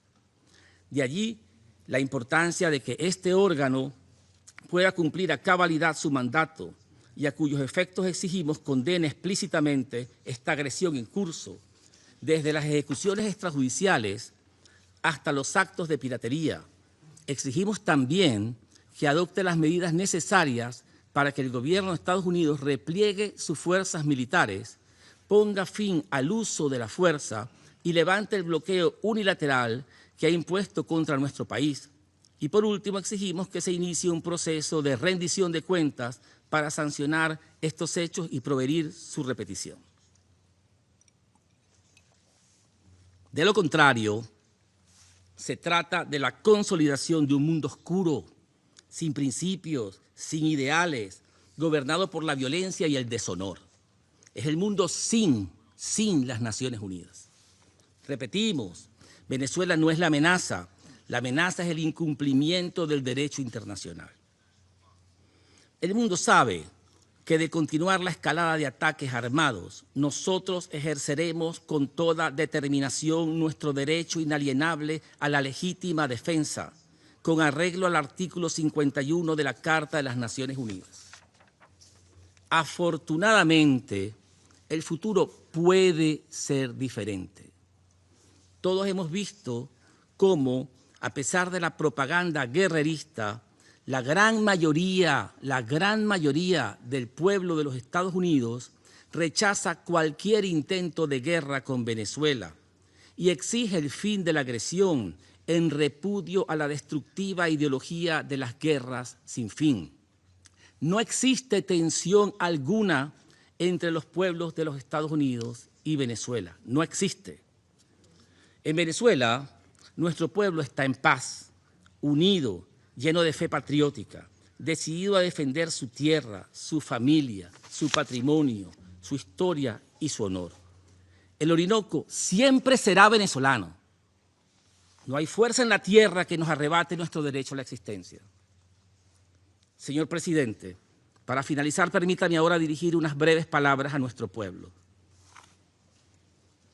Es un honor para nosotros representar aquí la voz de millones de venezolanas y venezolanos que están en nuestra patria trabajando serenamente por defender nuestro derecho a vivir en paz. Millones de mujeres y hombres que trabajan en los campos y ciudades, en las fábricas y en las escuelas, en los hospitales y en la Fuerza Armada Nacional Bolivariana, construyendo una nación digna, independiente y soberana. Todos debemos estar orgullosos de vivir este momento estelar de nuestra historia, este momento de ejercer la defensa de nuestra patria cuando una potencia extranjera llena de soberbia cree que puede convertirnos en colonia. Las venezolanas y venezolanos damos gracias a la vida por haber dado la oportunidad de luchar por nuestra segunda independencia y mostrarle al mundo de qué estamos hechos, de optimismo, de orgullo y de amor por la patria. Llegó el momento de unirnos en la defensa de lo que es nuestro. Hoy, cuando llenos de alegría nos preparamos para celebrar en familia la Navidad, recordemos también todos los esfuerzos de nuestros antepasados que nos entregaron la nación para cuidarla para nuestros hijos y para nuestras hijas. Hoy somos responsables de defender nuestro pasado, nuestro presente y nuestro futuro. Derrotemos el despotismo que levanta la voz. Gloria al bravo pueblo que el yugo lanzó. Hermanas y hermanas, juntos venceremos. Feliz Navidad para todas y todos. Muchas gracias, señor presidente. I thank the representative of Venezuela for the statement. I would like to request the remaining 8 speakers to limit their statements to maximum 5 minutes if we are to finish the session within the allocated time. I give now the floor to the representative of Colombia. Señor presidente, quisiéramos agradecer al subsecretario Chiari por su valioso reporte. Las recientes actividades militares efectuadas por los Estados Unidos en el mar, así como las declaraciones públicas realizadas al más alto nivel por el gobierno de Estados Unidos, están generando tensiones en una región que, hasta ahora, se ha caracterizado por la estabilidad y la convivencia pacífica.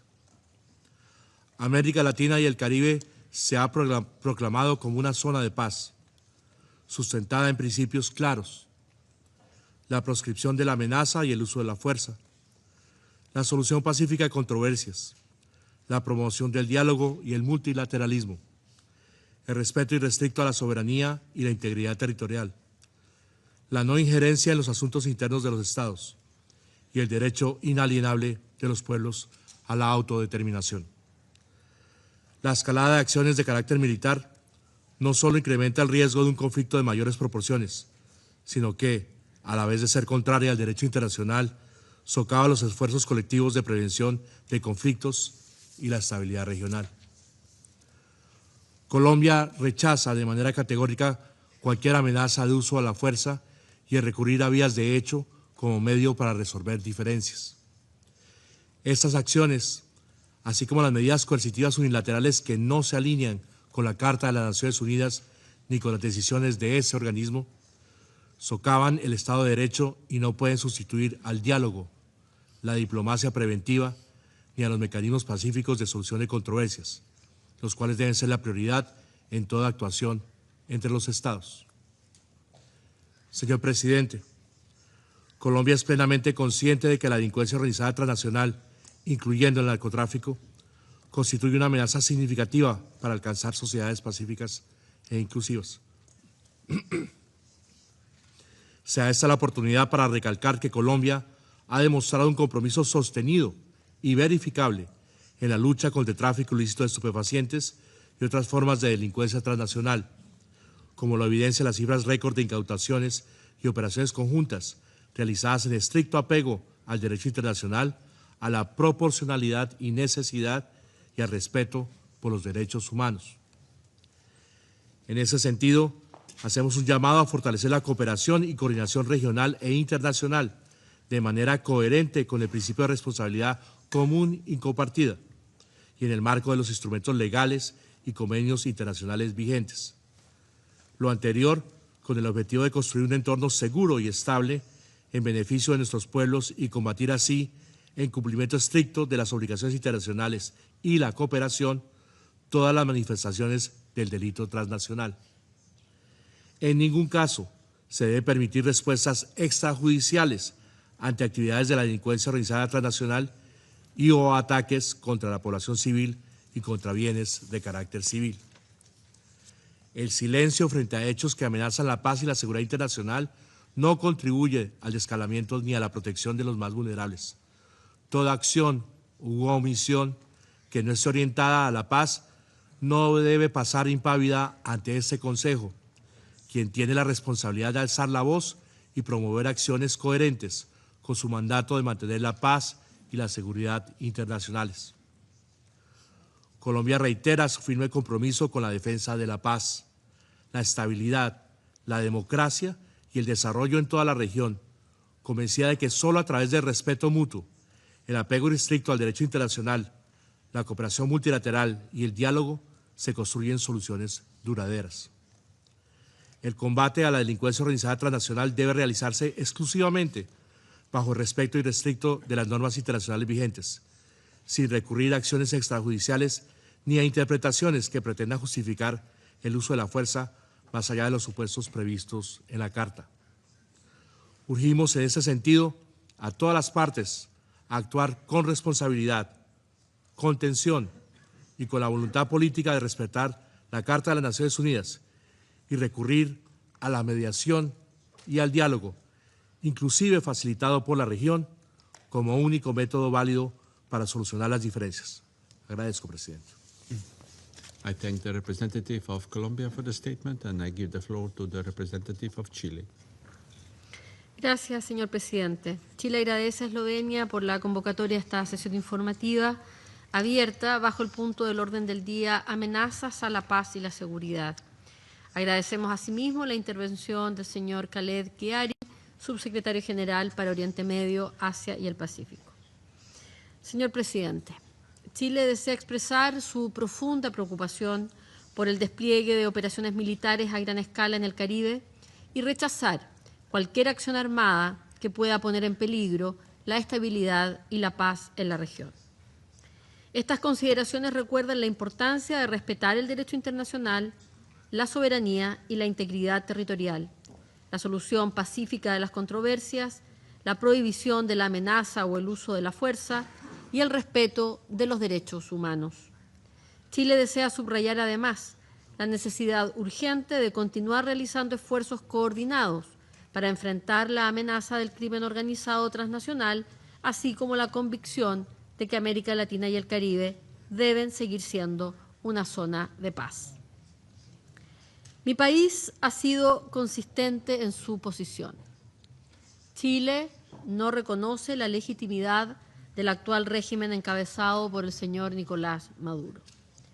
debido a la ausencia de condiciones democráticas, garantías electorales y respeto pleno al Estado de Derecho. Al mismo tiempo, reafirmamos que nuestra postura se orienta siempre a la defensa del pueblo venezolano, cuyos derechos y dignidad deben situarse en el centro de cualquier consideración internacional. El escenario de tensión, como el que estamos observando, no nos hace olvidar el prolongado deterioro de las instituciones, las restricciones a los derechos civiles y políticos y la falta de espacios efectivos de participación democrática. A ello se suma una grave crisis humanitaria y migratoria que se ha convertido en una de las mayores situaciones de desplazamiento del mundo contemporáneo. Millones de venezolanas y venezolanos se han visto forzados a abandonar su país en busca de seguridad, atención básica y oportunidades, generando enormes desafíos humanitarios tanto dentro de Venezuela como en los países de acogida de la región, incluido el nuestro. En este contexto, Chile desea subrayar de manera especial los riesgos que implicaría cualquier escalada militar o conflicto armado. Una confrontación de esta naturaleza tendría consecuencias humanitarias devastadoras, profundizaría el sufrimiento de la población civil y agravaría aún más las dinámicas de desplazamiento, inseguridad y vulnerabilidad. Cualquier diferencia debe abordarse exclusivamente a través de medios pacíficos, en estricto respeto del derecho internacional, la soberanía de los Estados y la prohibición del uso o la amenaza de la fuerza. Señor presidente, frente a este escenario complejo, Chile considera valioso el papel que pueden desempeñar los mecanismos multilaterales de diálogo y prevención. En ese espíritu, vemos con especial atención el rol de las Naciones Unidas y, en particular, el papel que pueden jugar el secretario general y este mismo Consejo, con el consentimiento de las partes pertinentes para contribuir a la reducción de tensiones y a la búsqueda de entendimientos que favorezcan una salida pacífica y sostenible. El liderazgo prudente y la experiencia acumulada por nuestra organización pueden ser un apoyo relevante para evitar un mayor deterioro de la situación y para mantener abiertos los canales de comunicación. Señor presidente, nuestra convicción es clara. Los desafíos que enfrenta Venezuela no tienen una solución militar.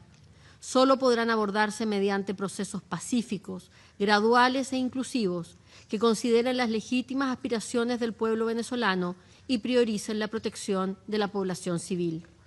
Chile reitera su disposición a respaldar iniciativas constructivas que apunten en esa dirección y a trabajar junto a los países de la región y a la comunidad internacional en favor de la estabilidad, el entendimiento mutuo y el respeto de los principios que sustentan esta organización. Gracias, presidente. I thank the representative of Chile for the statement, and I give the floor to the representative of Argentina. Buenas tardes. La República Argentina agradece a la Presidencia de Eslovenia por la convocatoria de esta sesión informativa. Señor Presidente, la Argentina desea expresar que una vez más su profunda preocupación por la grave situación en Venezuela. Como ha manifestado en distintos foros, la Argentina considera que el régimen ilegítimo de Nicolás Maduro ha sumido a Venezuela en una grave crisis política, humanitaria y social, cuyos efectos trascienden el ámbito interno y repercuten negativamente en la estabilidad de América Latina y el Caribe.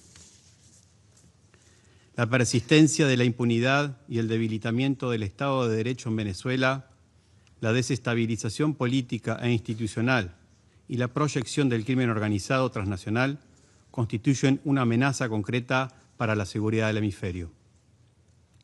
Desde el inicio de la gestión del presidente Milei, la Argentina ha condenado con firmeza lo que está ocurriendo en Venezuela: la falta de libertad, la violación sistemática de derechos humanos, las detenciones ilegales y la desaparición forzada de opositores políticos, ciudadanos venezolanos y extranjeros, e incluso de niños y adolescentes. La paz, la libertad y la democracia en América Latina han sido puestas en jaque por un régimen carente de legitimidad política, que no permite elecciones libres ni democráticas y que desconoce la voluntad soberana del pueblo venezolano, expresada de manera contundente en las urnas en favor de Edmundo González Urrutia, a quien la Argentina reconoce como presidente electo en Venezuela.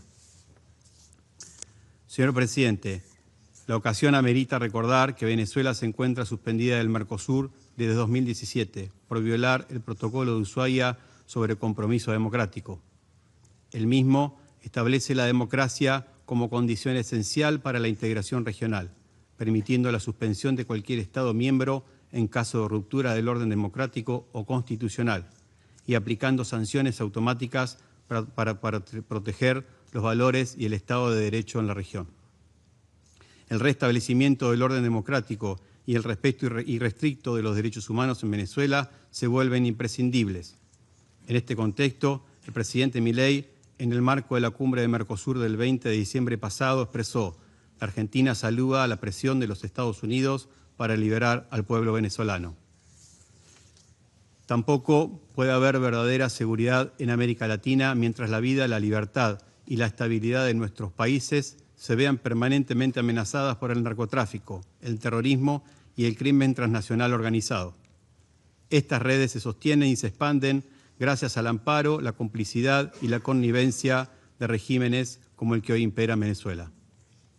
Por último, señor presidente, la Argentina subraya la responsabilidad de la comunidad internacional de pronunciarse con claridad y determinación frente al régimen de Maduro, exigir la liberación de los presos políticos, entre ellos el ciudadano argentino Nahuel Gallo, quien continúa detenido ilegalmente en Venezuela desde el 8 de diciembre de 2024, y garantizar el retorno de la libertad, la democracia, el respeto de los derechos humanos y la prosperidad económica en Venezuela. Solo de esta manera habrá verdadera paz en la región. Muchas gracias. I thank the representative of Argentina for the statement, and I give the floor to the representative of Brazil. Señor presidente, agradezco la convocatoria de esta reunión de emergencia del Consejo de Seguridad y el briefing que nos proporcionó el secretario general asistente Khaled Chiari. Brasil es un firme promotor y defensor de la Carta de las Naciones Unidas, del multilateralismo y de la solución pacífica de controversias. También somos un vecino y amigo de Venezuela, con la que compartimos una extensa frontera terrestre y fuertes lazos históricos, sociales y económicos.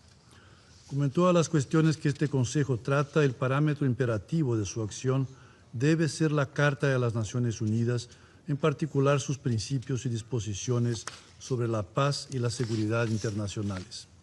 Entre esos principios, la Carta establece la obligación jurídicamente exigible de no usar ni amenazar con usar la fuerza en contra de la integridad territorial o la independencia política de ningún Estado, sin perjuicio de lo dispuesto en el artículo 51 relativo al derecho de legítima defensa. Estos principios y disposiciones son vinculantes para todos los Estados miembros. No admiten excepciones basadas en intereses o proyectos ideológicos, geopolíticos, políticos, económicos o de cualquier otra índole. Tampoco admiten excepciones relacionadas con quejas o demandas de un Estado contra otro que deben resolverse pacíficamente, incluso recurriendo a la Corte Internacional de Justicia, órgano principal de las Naciones Unidas. Es igualmente incompatible con la Carta cualquier perturbación del comercio internacional de un Estado miembro mediante el uso, la amenaza y el uso de la fuerza sin la debida y formal autorización de este Consejo. Como ha seguidamente subrayado el gobierno brasileño, las medidas coercitivas unilaterales no tienen respaldo en la Carta de las Naciones Unidas y mucho menos pueden ejecutarse mediante el uso o la amenaza de uso de la fuerza. Las soluciones basadas en la fuerza son totalmente contrarias a la mejor tradición y a la opción firme, universal e irreversible por la paz que han adoptado América Latina y el Caribe. Somos y queremos seguir siendo una región de paz, respetuosa del derecho internacional y de las buenas relaciones entre vecinos. Señor presidente, en vista de lo anterior, la fuerza militar reunida y mantenida por los Estados Unidos en las proximidades de Venezuela y el bloqueo naval recientemente anunciado constituyen violaciones de la Carta de las Naciones Unidas. Por lo tanto, deben cesar de inmediato e incondicionalmente en favor del uso de los instrumentos políticos y jurídicos de amplia disponibilidad. Brasil invita a ambos países a un diálogo genuino, de buena fe y sin coerción. Como ya declaró públicamente el presidente Lula, su gobierno estará dispuesto a colaborar de ser necesario y con el consentimiento mutuo de Estados Unidos y Venezuela. Brasil también estará dispuesto a apoyar cualquier esfuerzo del secretario general en la misma dirección. El asunto que nos reúne hoy no interesa solo a los países de América Latina y el Caribe. Concierne a toda la comunidad internacional, ya que en última instancia el estallido de un conflicto en la región podría tener repercusiones a escala global.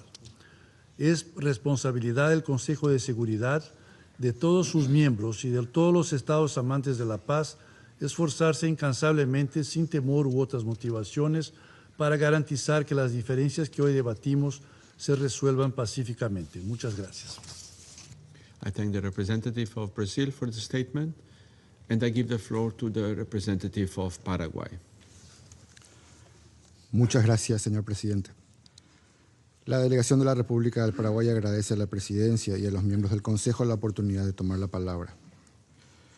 El que nos ocupa hoy es un tema de gran relevancia y delicadeza, en especial por los esfuerzos que realiza la región, tanto en el sostenimiento de los gobiernos democráticamente elegidos, como en la lucha contra el crimen organizado transnacional, el lavado de activos, la trata de personas, el cibercrimen y el narcotráfico, que se cobran un sinnúmero de vidas inocentes y destruyen comunidades enteras en nuestro continente y en el mundo.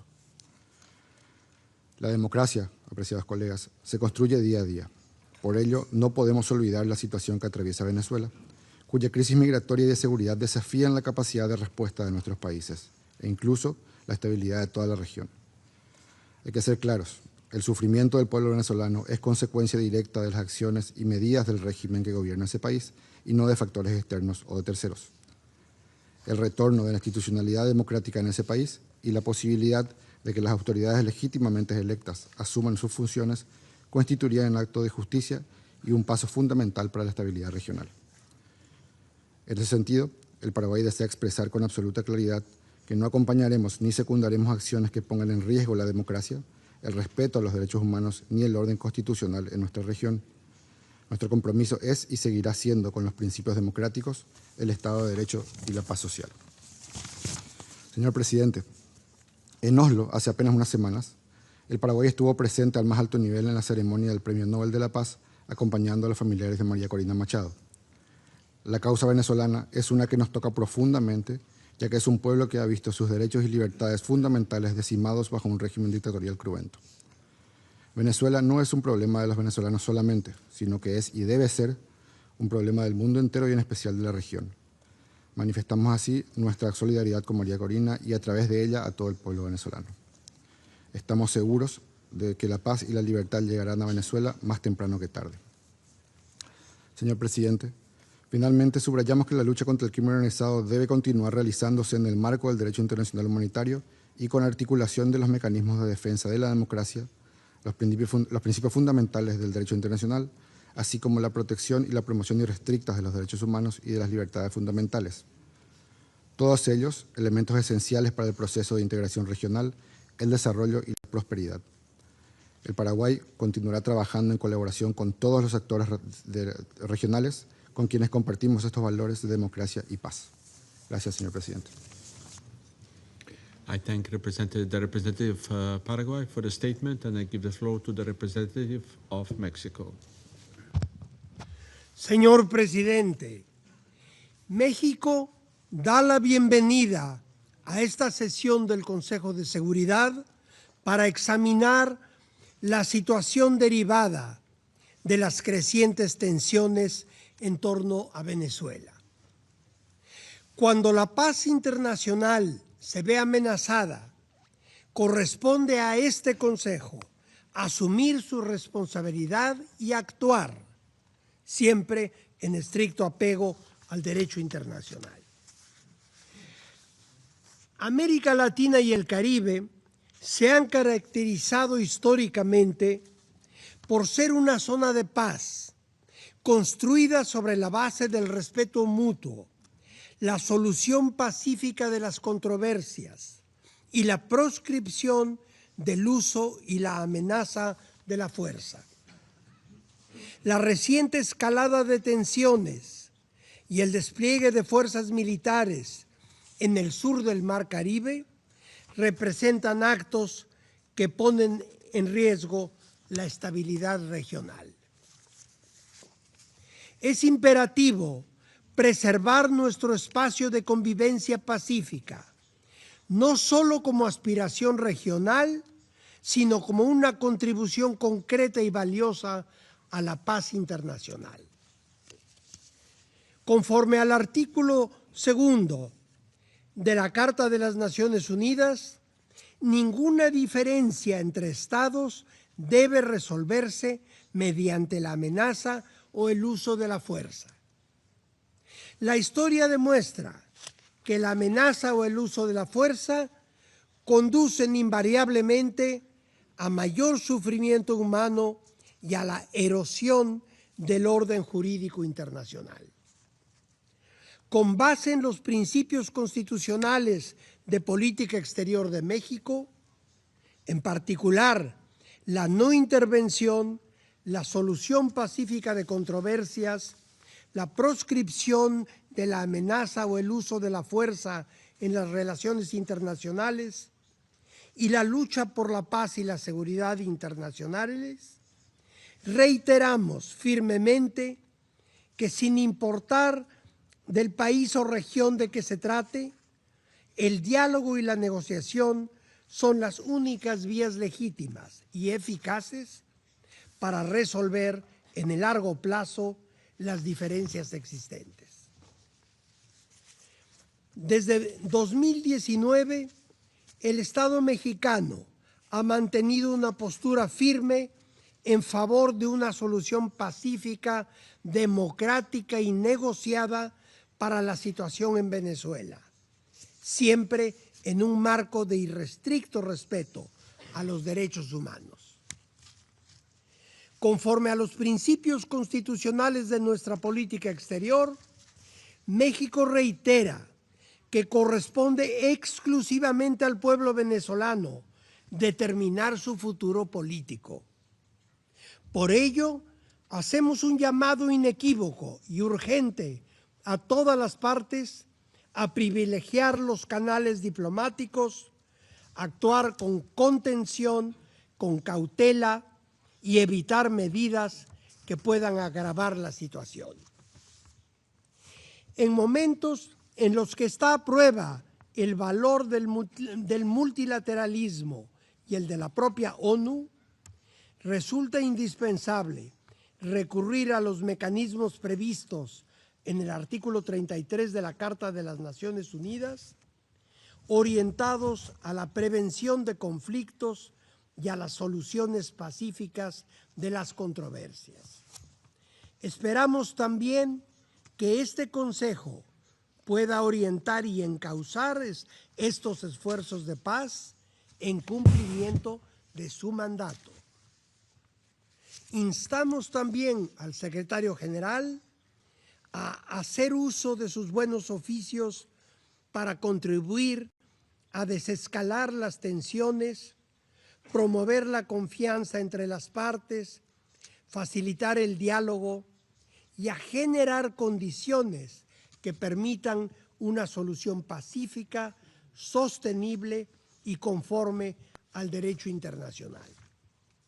Señor presidente, finalmente, y como lo ha manifestado ya de manera pública la presidenta Claudia Sheinbaum, México reitera su disposición a apoyar, como lo hemos hecho en el pasado, y en caso de que se le solicite, cualquier esfuerzo de facilitación del diálogo, mediación o acompañamiento que contribuya a preservar la paz regional y evitar una confrontación cuyas consecuencias son imprevisibles. Muchas gracias. I thank the representative of Mexico for the statement, and I give the floor to the representative of Cuba. Gracias, señor presidente. Señor presidente, hace apenas 8 días, Cuba denunció en este órgano la peligrosa escalada de agresiones del gobierno de los Estados Unidos contra la República Bolivariana de Venezuela, que constituye una flagrante violación de los propósitos y principios de la Carta de las Naciones Unidas y en particular del artículo 2 en lo que respecta a la igualdad soberana de los Estados, la prohibición de la amenaza o uso de la fuerza, la no intervención en asuntos internos y el arreglo de las controversias internacionales por medios pacíficos. Igualmente, quebranta numerosas resoluciones de la Asamblea General de las Naciones Unidas, especialmente la 2625 sobre los principios del derecho internacional referentes a las relaciones de amistad y a la cooperación entre los Estados, la 3314 que define el bloqueo de los puertos o de las costas de un Estado por las Fuerzas Armadas de otro como un acto de agresión, la 2131 sobre la inadmisibilidad de la intervención en los asuntos internos de los Estados y la protección de su independencia y soberanía, las resoluciones 79/144 y 80/110 que refieren la seguridad y protección del transporte marítimo y la libertad de navegación, así como las resoluciones pertinentes de la Organización Marítima Internacional. Asimismo, contravienen numerosas resoluciones de la ONU sobre las medidas para eliminar el terrorismo internacional y las del Consejo de Seguridad relativas a las amenazas de la paz y la seguridad internacionales causadas por actos terroristas. En menos de un mes, las Fuerzas Armadas de Estados Unidos han cometido varios actos de piratería y terrorismo marítimo contra buques petroleros y su tripulación en aguas internacionales del Mar Caribe, a lo que se suma la declaración de un bloqueo naval contra Venezuela. La actuación irresponsable del gobierno estadounidense parece no tener límites. Impone la aplicación de la ley fuera de su territorio y lejos de sus costas, donde no tiene jurisdicción, utilizando el asalto y la apropiación de bienes. Esto se inscribe en la escalada de Estados Unidos para impedir el legítimo derecho de Venezuela a utilizar y comercializar libremente sus recursos naturales con otras naciones, incluidos los suministros de hidrocarburos a Cuba. Estas acciones repercuten negativamente en Cuba y recrudecen la política de máxima presión y asfixia económica de Estados Unidos, con un impacto directo en el sistema energético nacional y, por consiguiente, en la vida diaria de nuestro pueblo. Reiteramos que el gobierno de Estados Unidos irrespeta y viola gravemente el derecho internacional, el régimen establecido en el derecho del mar, la libertad de navegación y comercio y el convenio para la represión de actos ilícitos contra la seguridad de la navegación marítima.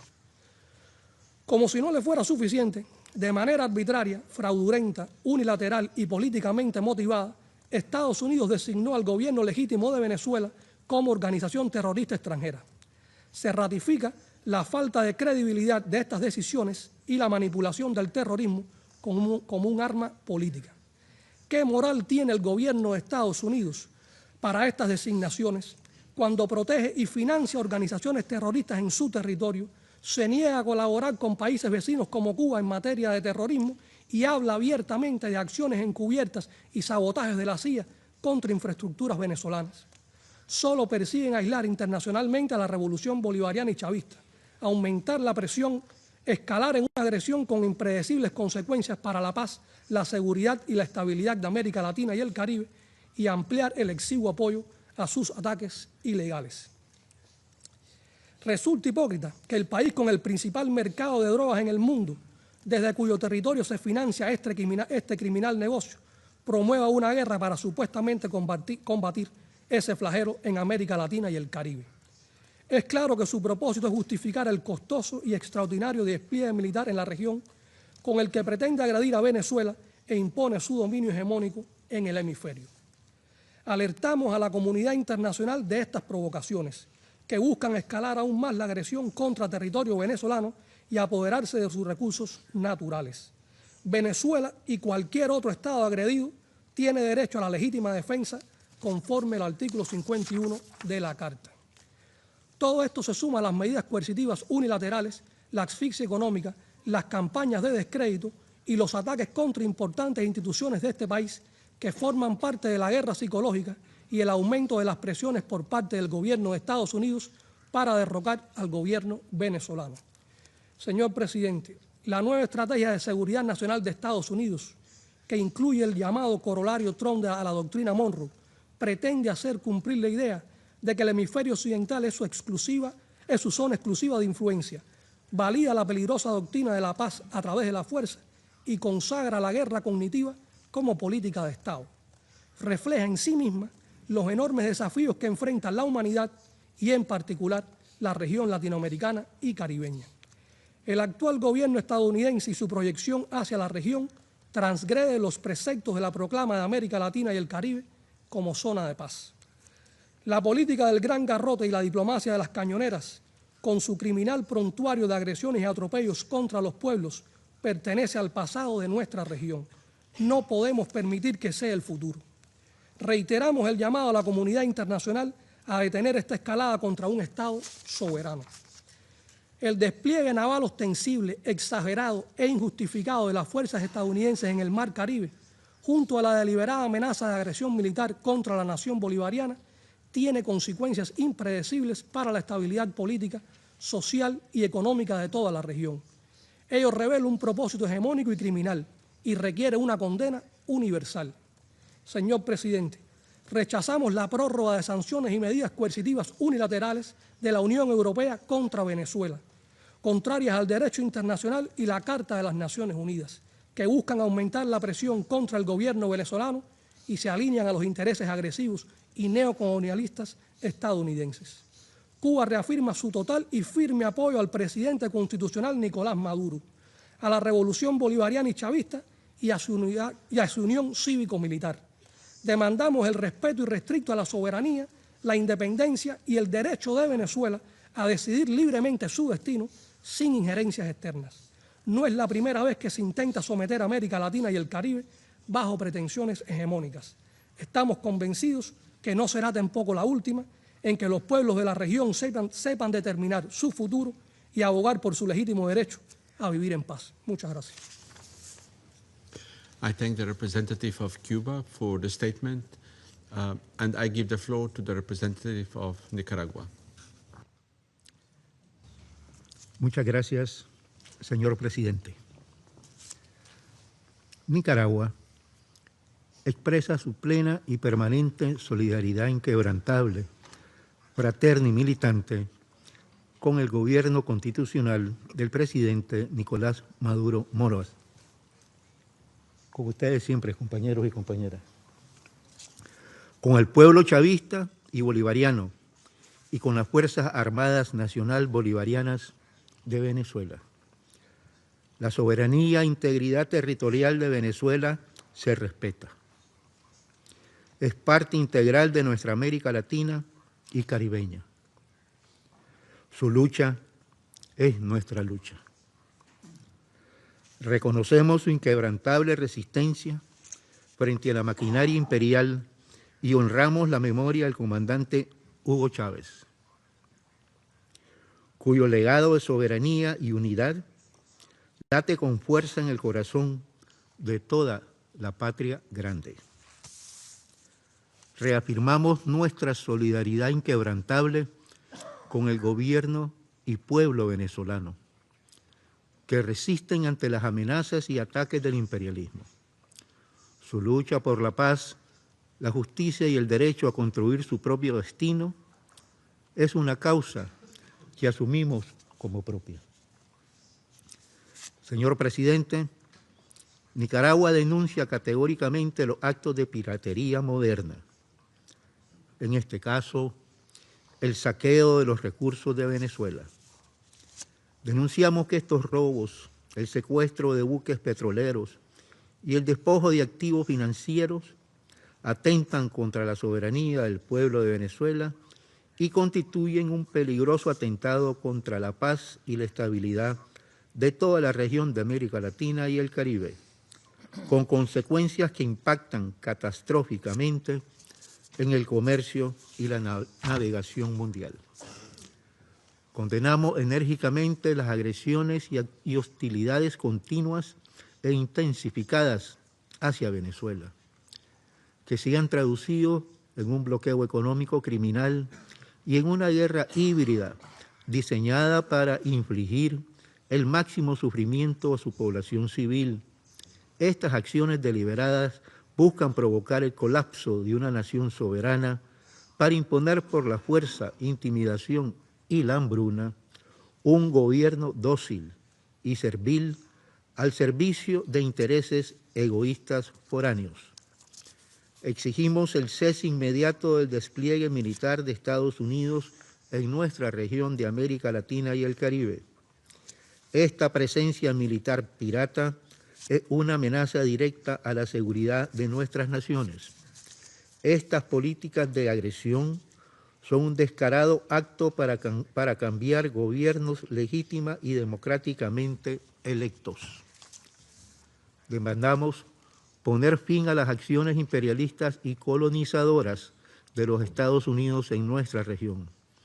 E instamos a la comunidad internacional a preservar y respetar el espíritu y los principios fundamentales de la Carta de las Naciones Unidas, tales como abstenerse de recurrir a la amenaza o al uso de la fuerza contra la integridad territorial e independencia política de cualquier Estado, la no intervención, la solución pacífica de controversia y la igualdad soberana de los Estados. Señor Presidente, las y los venezolanos quieren paz. Exigimos que se respete la dignidad y soberanía de su país, su derecho inalienable a comercializar sus recursos naturales libremente, y pedimos que se ponga fin de manera inmediata a todas las medidas coercitivas unilaterales y ilegales, las cuales socavan la estabilidad de la región y constituyen un castigo colectivo prohibido por el derecho internacional. Nicaragua se une al llamado del presidente constitucional Nicolás Maduro Moros y a los líderes y lideresas del mundo con conciencia para condenar estos hechos e instar a activar todos los mecanismos multilaterales necesarios para investigar, sancionar y prevenir estos actos de piratería y agresión económica. El Consejo de Seguridad y Naciones Unidas, la ONU, tiene obligación de salvaguardar la paz y seguridad internacionales. No pueden ser espectadora pasiva del saqueo de un país miembro. Nicaragua sabe que la unidad de los pueblos es más poderosa que las pretensiones hegemónicas imperiales.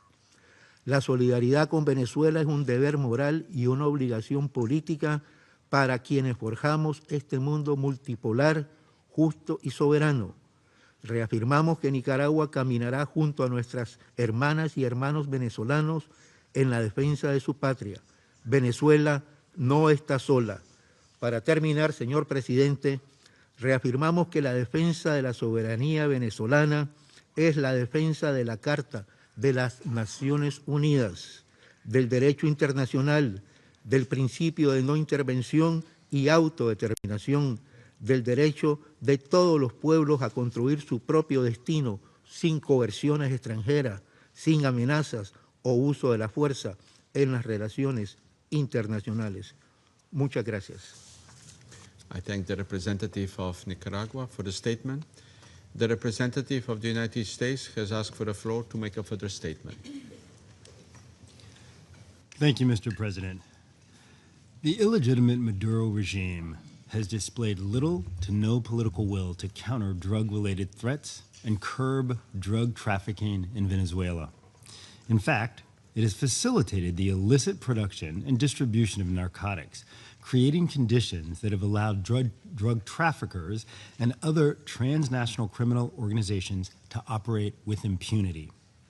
It is necessary for the national security of the United States to act aggressively against these narco-traffickers, as traditional drug interdiction methods have proven ineffective at stopping the flow. The United States will continue to take decisive actions to weaken the illegitimate regime and deny Maduro and his cronies access to illicit revenues. This includes profits from the sale of oil. As Secretary Rubio said just last week, the goal here is to bring security and stability to the hemisphere, to the region we live in, which has not received enough attention, to bring the elements of American power to achieve that, to do it in partnership with as many countries as are willing to work with us in that regard. That's the goal. And with that, I thank you, Mr. President. I thank the representative of the United States for the statement. The representative of Venezuela has asked for the floor to make a further statement. I believe, sir, you made a very clear your messages in your lengthy statement before, so I'll give you one more time, but I will ask you if you can be short. Thank you. Muchas gracias, señor presidente. El gobierno de los Estados Unidos de América es recalcitrante en su posición de ignorar el derecho internacional y de mentir abiertamente con respecto a la realidad venezolana. ¿Qué tiene que ver un barco de petróleo con la droga? Absolutamente nada. Incluso es un absurdo pensar que el dinero del petróleo se usa para financiar la droga. Sin embargo, semejante locura es repetida acá y la propaganda la magnifica. El gobierno de los Estados Unidos dice luchar contra la droga y ha perdonado al mayor traficante de droga de toda América que estaba preso en Estados Unidos con más de 400 toneladas de droga que se comprobó que traficaba. Sin embargo, lo acaban de liberar. Esa es la lucha del gobierno de los Estados Unidos contra la droga. El gobierno de los Estados Unidos no hace nada para parar su crisis enorme de salud pública cuando muchas de las drogas que se venden en Estados Unidos son fabricadas por laboratorios dentro de Estados Unidos. Muchos de ellos son grandes corporaciones farmacéuticas. Se trata, incluso cuando dice que el fentanilo es un arma de destrucción masiva, está tratando de copiarse, una línea sacada, copiada de la invasión a Irak, cuando inventa la idea de armas de destrucción masiva para que el público sea intoxicado y acepte un ataque armado contra Venezuela. Lo que hemos visto acá es que el gobierno de Estados Unidos no tiene jurisdicción sobre el Caribe. Cuando dice que va a tratar en sociedad con los países de la región para trabajar el tema de las drogas, precisamente los ignora y los aplasta e intenta imponer su poder en aguas internacionales, asesinando civiles inocentes. Esa no es la lucha contra las drogas, convertir fuerzas militares con el derecho de guerra contra civiles inocentes. Pero sobre todo, se le cayó la cortina de humo cuando dice que quiere toda la industria de petróleo venezolana. Lo dijo el señor Steven Miller, que le devolvamos las tierras, las minas, las tierras raras. ¿Qué tiene que ver eso con las drogas? Se trata de saqueo, conquista, pillaje y destrucción. Se trata de la recolonización de Venezuela. Se trata de la reconquista de todo el continente. Es la doctrina Monroe, que es infame y es vergonzosa. Pensábamos que había terminado hace más de 150 años. Señor presidente y todos los presentes acá, estamos ante la masiva violación de todo el derecho internacional y una inmoral e indecorosa propuesta que nosotros no podemos aceptar. Paremos la mentira, trabajemos con la verdad, trabajemos con la diplomacia. Muchas gracias, señor presidente. I thank the representative of Venezuela for the statement. There are no more names inscribed on the list of speakers. The meeting is adjourned.